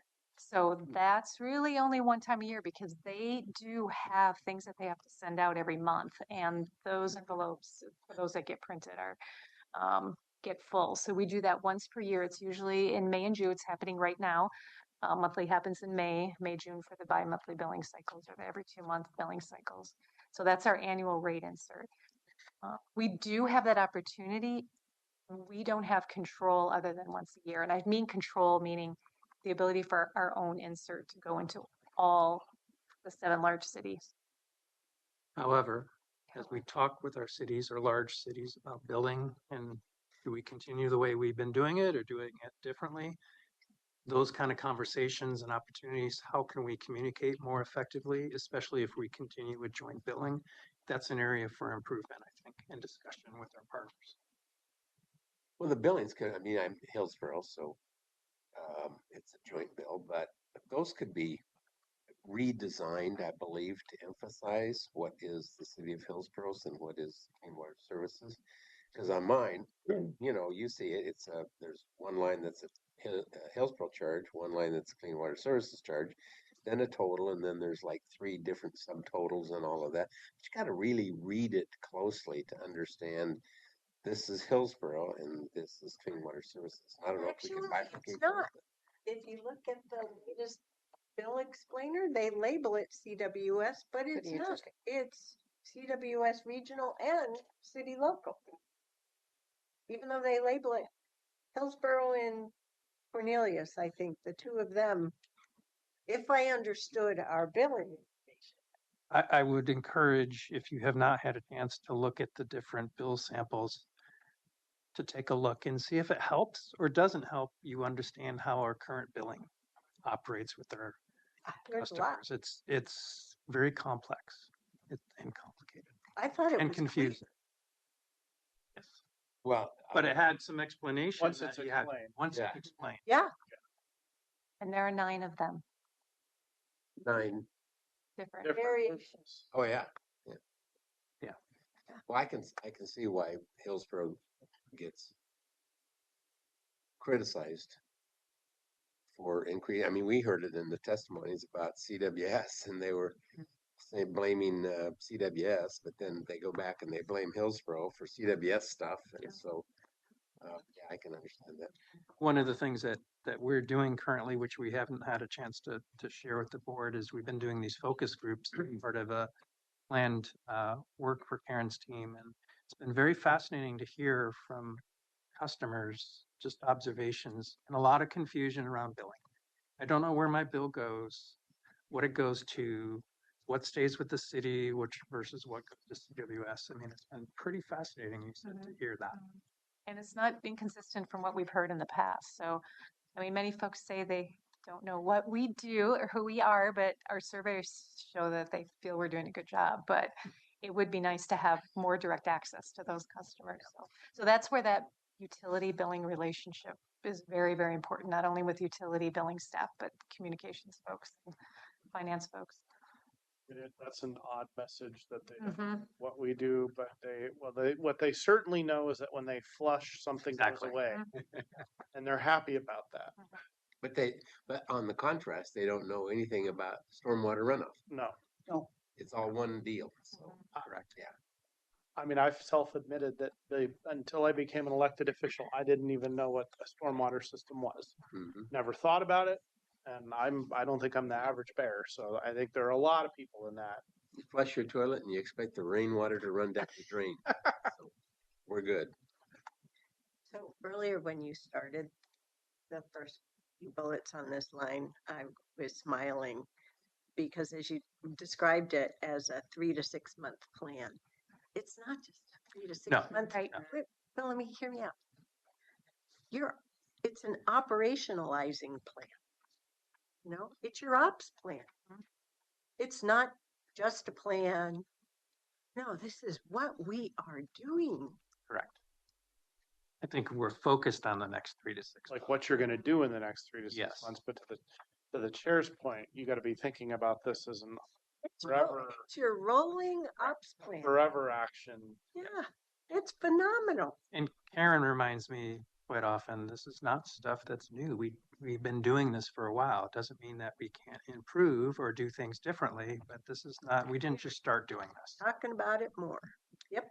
my last bullet before I pass it over to Karen for the next couple of slides is that consistency and clarity across CWS is really vital to build trust and credibility. And that, when I read that, I think more internally, you know, in terms of how we're communicating internally across the organization, because we've got some trust to rebuild within the staff as well. You've been doing it as of late, and you're going to continue to. Right. And we're with you on that journey. So one of the things that we talk about with that consistency and clarity with employees is that that communicates. So it's communications, written communications, and it's the face-to-face. So it's both of those. And it's very important to do with employees because they are ambassadors. And those employees that actually connect face-to-face with the community, that consistency and clarity is even more vital. Utility billing staff, as I mentioned, our field operations staff, our community engagement staff, which is a lot of my team. That consistency and clarity is also very, very important with those who speak and work on behalf of Clean Water Services. Those are those city partners and staff. Those are nonprofits with whom we leverage a lot of our work with, and contractors and vendors. All of them are part of our reputation and our brand. So having that consistency and clarity has legs. So some of the key actions that we've completed, we've spoken about some of them. We have a regular publication of the pipeline, which is our employee newsletter, Community Connection, which is Joe's newsletter, Clean Water Connection, which is the general public newsletter, and then utility billing inserts. We talked about the CEO meetings with CWS staff and city managers, and those enhanced connections that Rick is proposing as an employee are very important, having more of that connection and more connection to all of you. We've hosted the captive insurance information session. And then we posted and promoted key updates to the website, which many of you know about. Our website is our key cornerstone communications tool. And we have the transparency pages, what we call FAQs, and our commitment is clear pages. Sample bill explainers. So that page is up and running. Chair, we made those changes to Cornelius and Hillsborough's bills. So I'd like you to take a look at them when you have a chance. It's our rates and billing page. And then public meetings, we made those a little bit more clear and accessible on the website as well. A small little tidbit, we follow as part of our metrics, like I said, communications is a science. So we do have the data on website traffic that's happened since January. We looked at January through March, and we have our top 5 pages. We looked at then March or end of March through last week, and those top 5 pages stayed the same. So our homepage, pay your bill, careers, design and construction standards, and leadership in order of the hits. So it's very interesting, and that's how we follow and we adapt our communications plan. Responded to public records requests, released requested records from Quick, and then we responded to and reported constituent inquiries. So, and you've earned my confidence very quickly. It's only been a small number of weeks, and I'm really happy. That's fantastic. And huge thanks to Daniel Rittitor on Karen's team. He's been invaluable in helping to respond in a timely fashion. Yep. Yeah, definitely a team effort. I mean, you see the end result from Elizabeth, but a lot of the work gets done by Karen's team. Yep. Yep.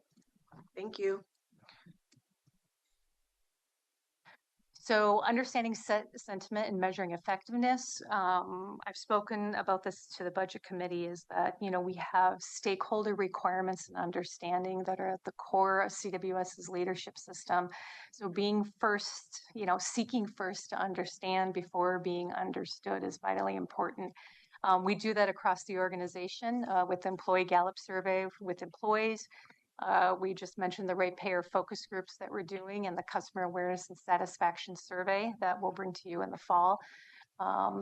Rick, the acting CEO, GM, outreach to the city partners, and then again, his outreach to employee and small groups, and then continued tracking of constituent inquiries. So it's connecting the dots, and I mentioned this also at the budget committee meeting, connecting the dots between all of the listening systems across CWS. So So we have a shared understanding of what everyone is hearing, and then we're all singing from the same song sheet. We take all this data and we always say everyone is not an audience. It's customized and accessible messages that are delivered using the right tool at the right time to have impact. And one of the things that we talk about is that, communications and engagement, it's an art and a science. It's based on strategy, based on data, and we need to regularly check in with folks, see how we're doing so we can adapt. And that, doesn't happen in a vacuum. That happens across the organization. So I have a question mhm. because to me, it's part of communications and engagement. We've talked about having another CWS Essentials because we have a large population of city councilors and special district managers who, not just managers, the directors who haven't had the opportunity to take CWS Essentials. Do you have a date yet?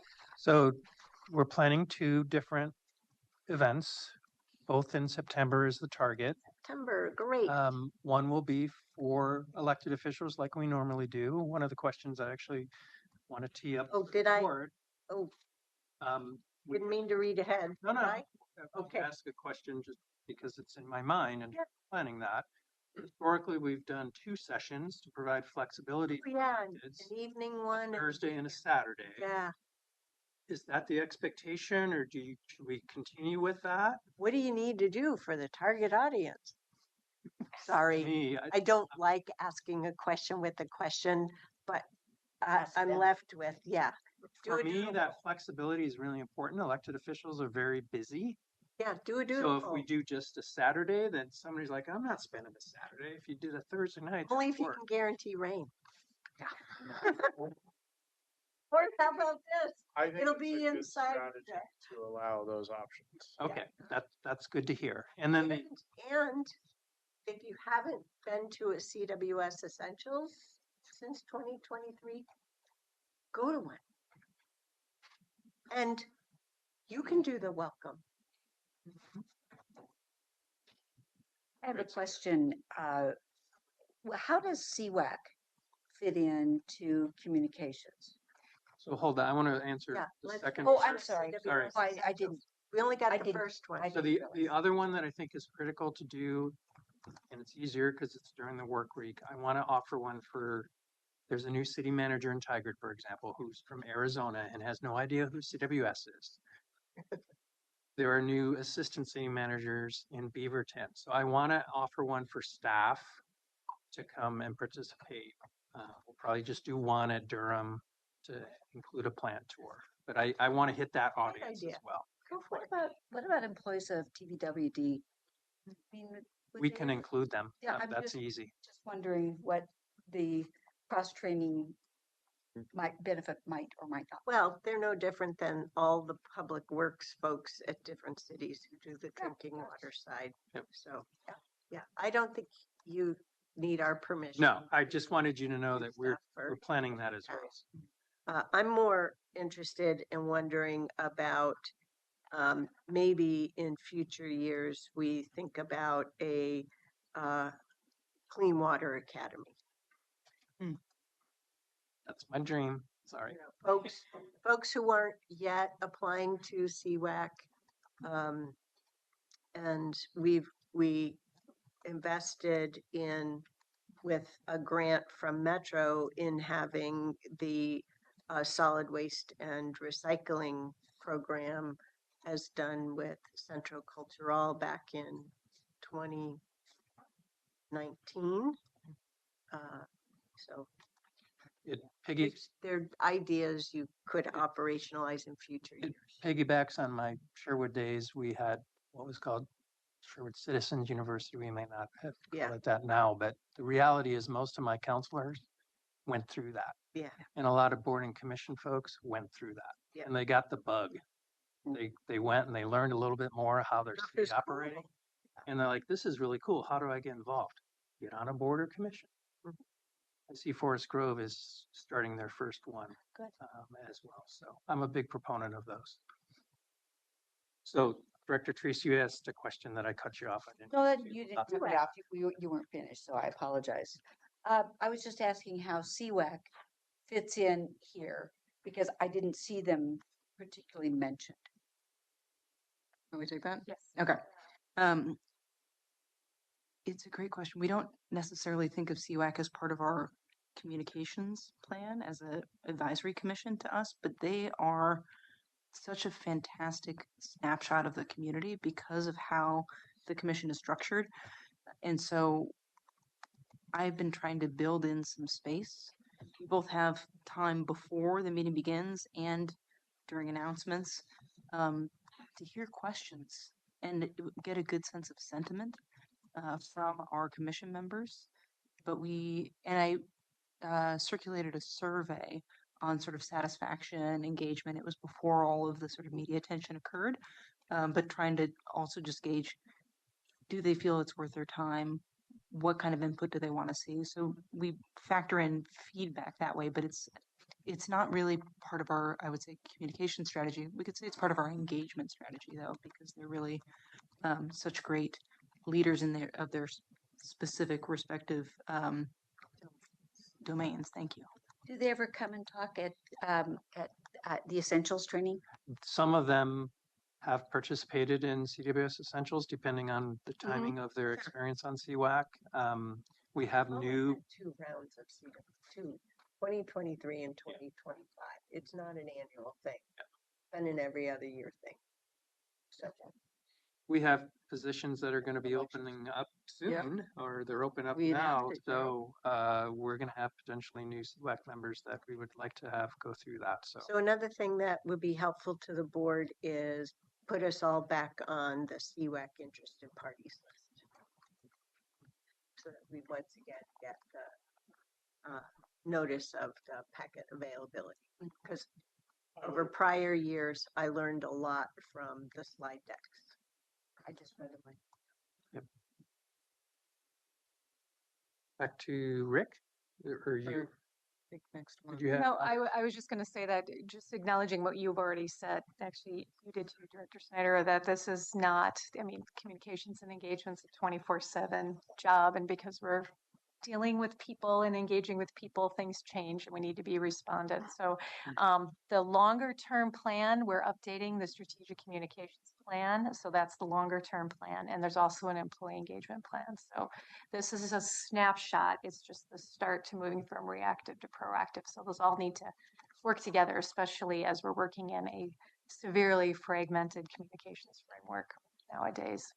Can I make one other comment here? That this is, I don't know if you'll view this as somewhat wacky, but I think it belongs here given my actual practical experience, and I know there is in more of my past city role. There is and you all are working, I think, more aggressively as an organization on emergency preparedness, emergency response, et cetera. Another place that I saw a lot of engagement in community in general is in really having a community emergency response team. And I know that's mostly driven city-wise, and that's why I'm not sure if this comment really belongs here. But I think it might make sense, particularly in preparing for disasters, if Clean Water Services considered that. And I bring it up under engagement because that was one of the most real ways that I saw real engagement with what I would consider somewhat less involved community members throughout the county. And when you go to a fair in any city in the area, usually the CERT team from whatever city or area it is engaged in that. And I mean, there will be an incident someday when Clean Water Services needs that type of engagement, even if it's to just clear stuff, clear debris out of storm drains, massive incident, whatever. I think it's an engagement strategy you all should consider in the long term. Have you talked to Beth at all? Yeah. So we have a fledgling emergency management program about 6 months old. Yeah. We have our first emergency manager. Looking forward to reporting to the board, probably doing something with the county. And our lane gets pretty specific to the lifeline around wastewater. Yep. But we are part of, it's a team sport.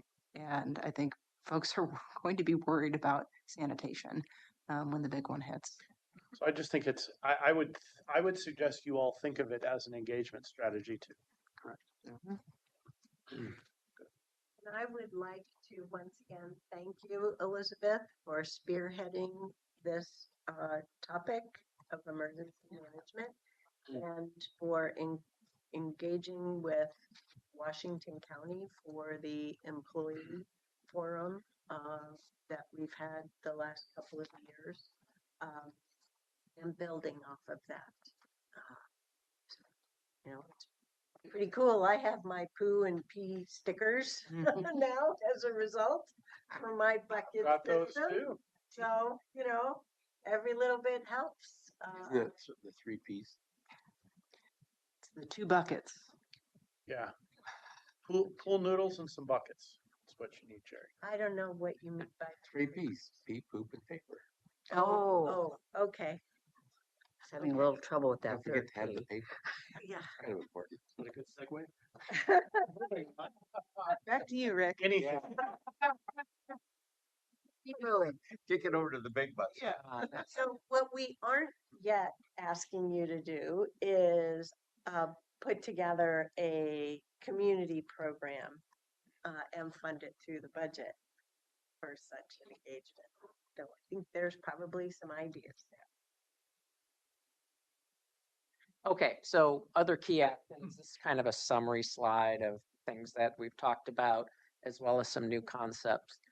The launching of the employee hotline is an example of one that's happening, I think, next week. So we got that one up and coming.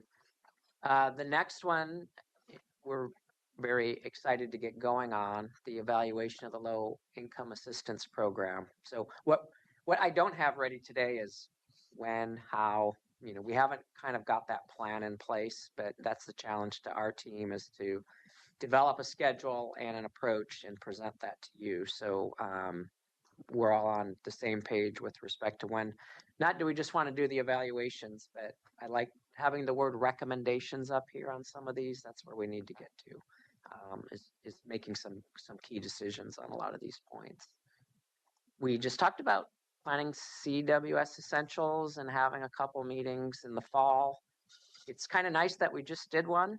I know we had some ideas about how we might do it a little differently next time, and I believe the chair had some thoughts on that too. So it'll be an opportunity to maybe revisit the approach. It was a great meeting, but there's some opportunities, I think, to make it a little bit more interactive and efficient.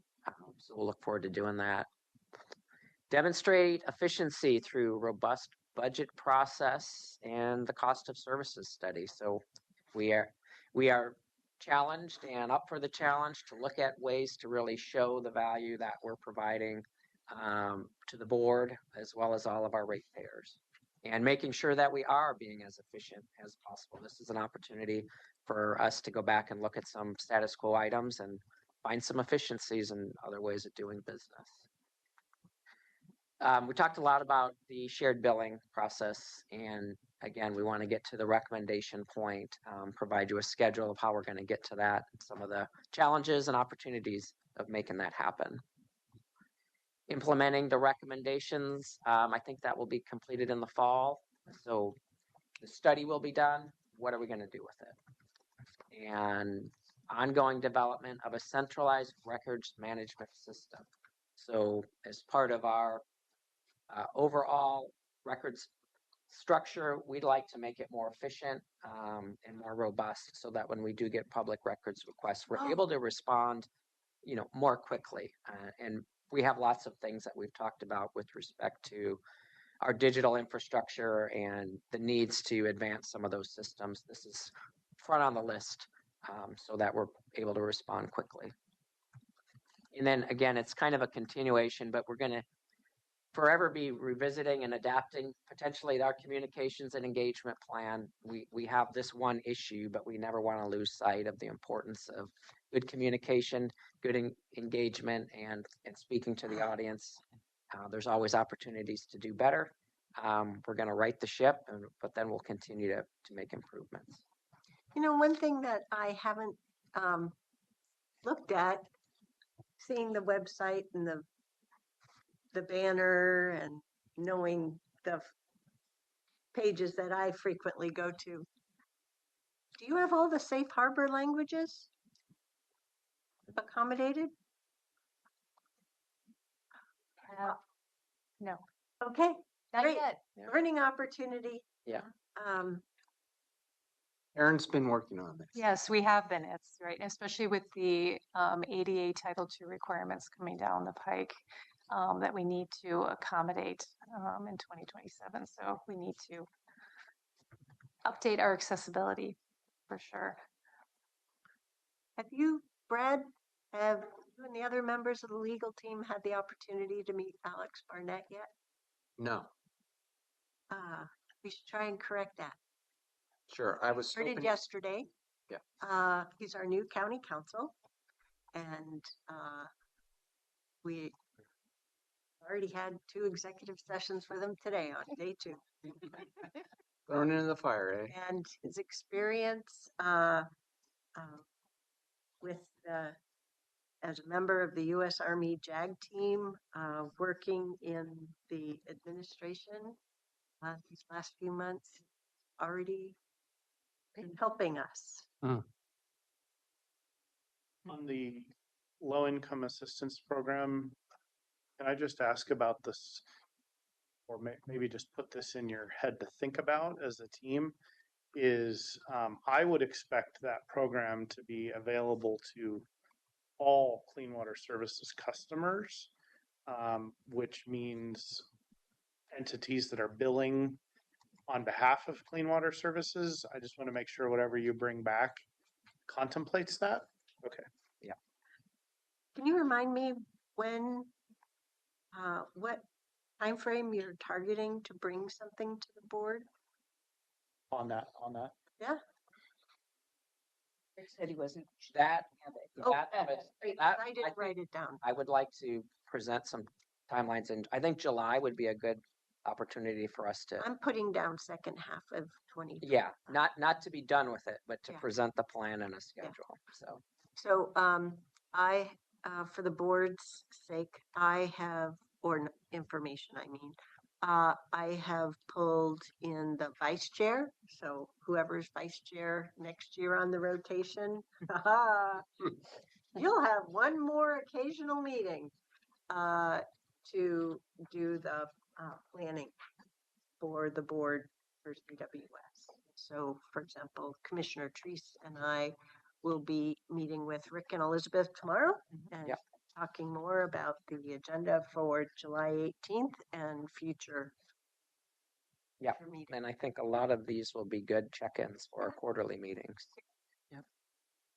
Good to have dates with deadlines. Yep. I think the last slide was, you've already given us a lot of good action and ideas, but just, are there any other additional actions that we don't have outlined today that you, Yeah, and if like I to could see. put it a little differently, are there things that have been on your brain over these last few months that you don't see yet?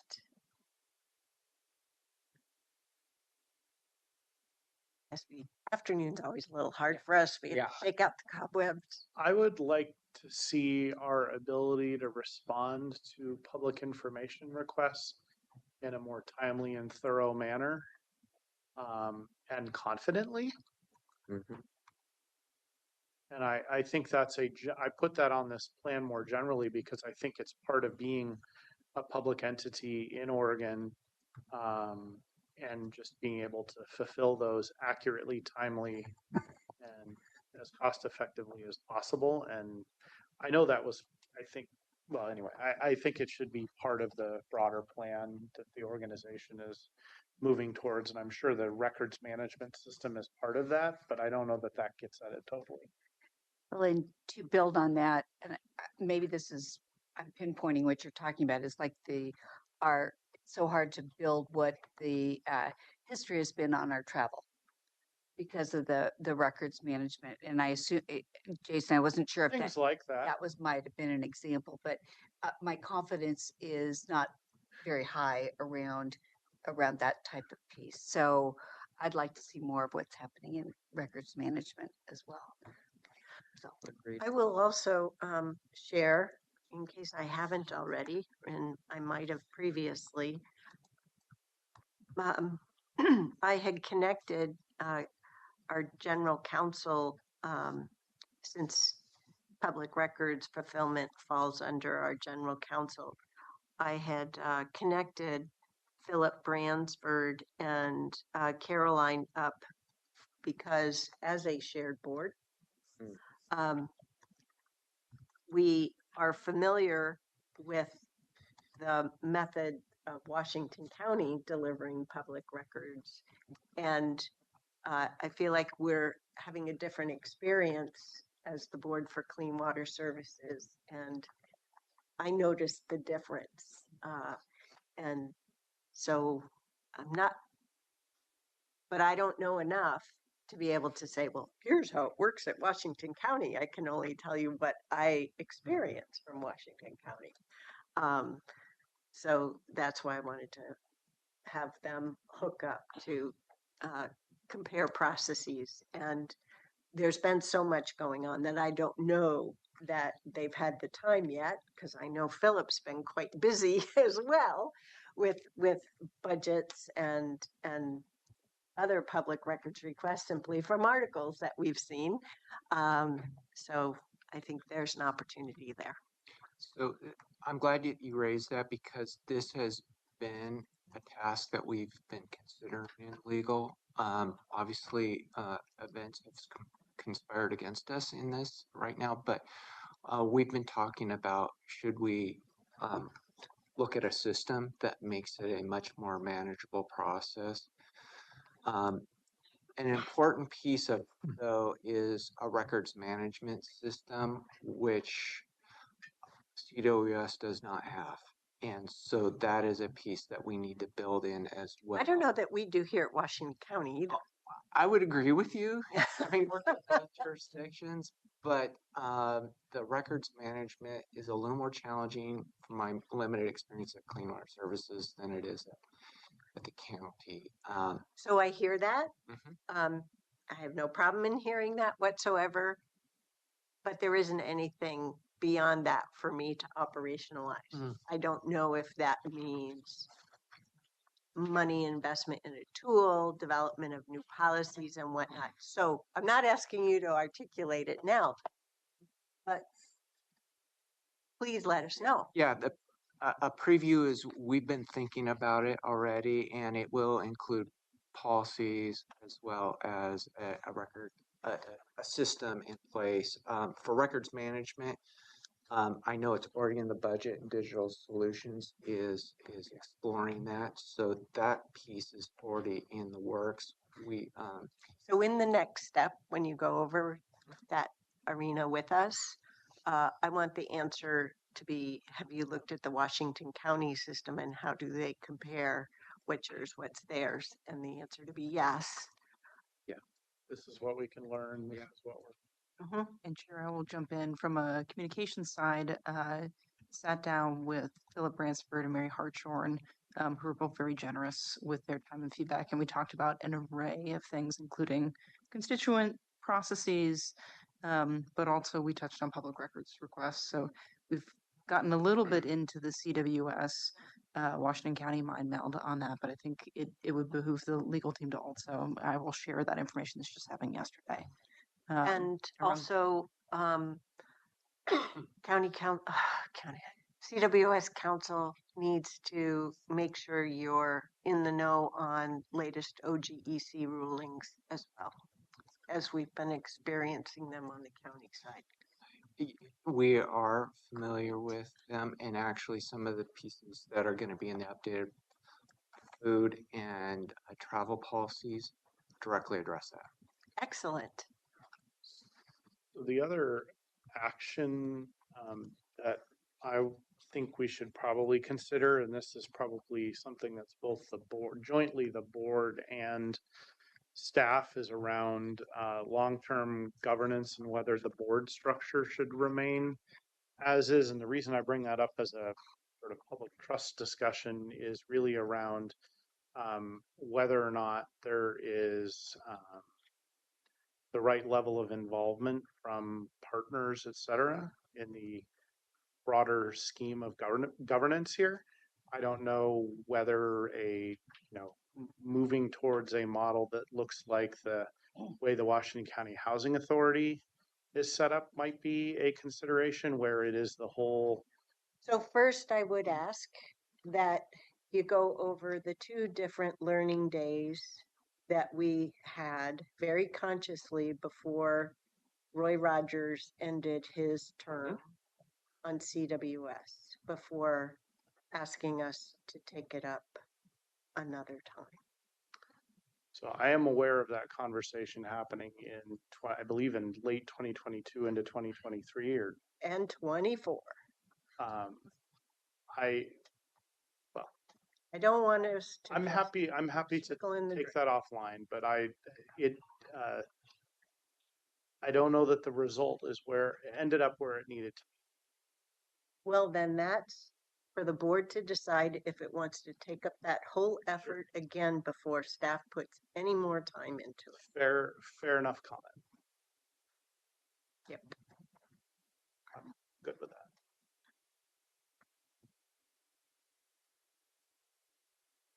Great. And the other? Doing a great job, Rick. Well, day 2. Yeah.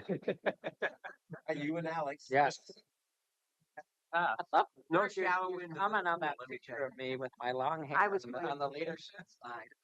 If I need to grow my mustache and long hair back, I can do that. No, we're not allowed to comment on how people look. Oh, Rick. okay. We can. Comment on your Yeah. I would ask all of us to be thinking as we go through this. We're going to be setting up a executive search. We've got a lot of different pieces that are going to be on our plate. The other piece I'd like to hear from you and from staff as we move forward is the organizational structure. And what your thoughts are there. I'm really hesitant to say that we need to change it. That's not the point that I'm trying to bring forward. It's more where is the comfort level, and you mentioned you moved one department over to Joe's Natural Systems, I think it was. The chairs on the deck have moved again. Yeah. But I think I'm informed. Yes. So you want to be confident that that's been done thoughtfully and that we're hearing the results of it. Yes, but I also want to consider, as you move through this, that we're having discussions around effective organization. Yeah. So I want to make sure there's 2 parts to effective organization. There's things that we can do in the structure we have today, in the leadership structure. And some of that I think is going to need to be looked at as part of the efficiencies for the budget of next year. And I know you're all tired a little bit of us moving pieces around, but I'm going to ask for us to at least to be able to present some options with respect to efficiencies that might make some sense. We've had some of those I think if we could have that conversation preliminarily. Yes. So we don't see it in the budget document. As a first. As the first time, yeah, that would be great. Yeah. And then there's the bigger picture. Are we going with the GM different? Are you referring to? Are we going with the GM model or? Yeah. Yeah. And chiefs and chiefs, yes. And that's nomenclature to a large degree. But it also speaks to what the design of the organization is. And I think that I think we've all demonstrated here as board members that we have a high interest in making sure that as we move forward and utilize this opportunity to be aware of where our strengths, weaknesses are across the board. So, and I really appreciate the openness that I felt from staff, and I think it's great. I'm comfortable with and open to having some shifts for the short term. But one of the things that CWS has done well is it has had lead time on retirements. And so I don't support having specifically, I don't support having natural systems move over to Joel Gulf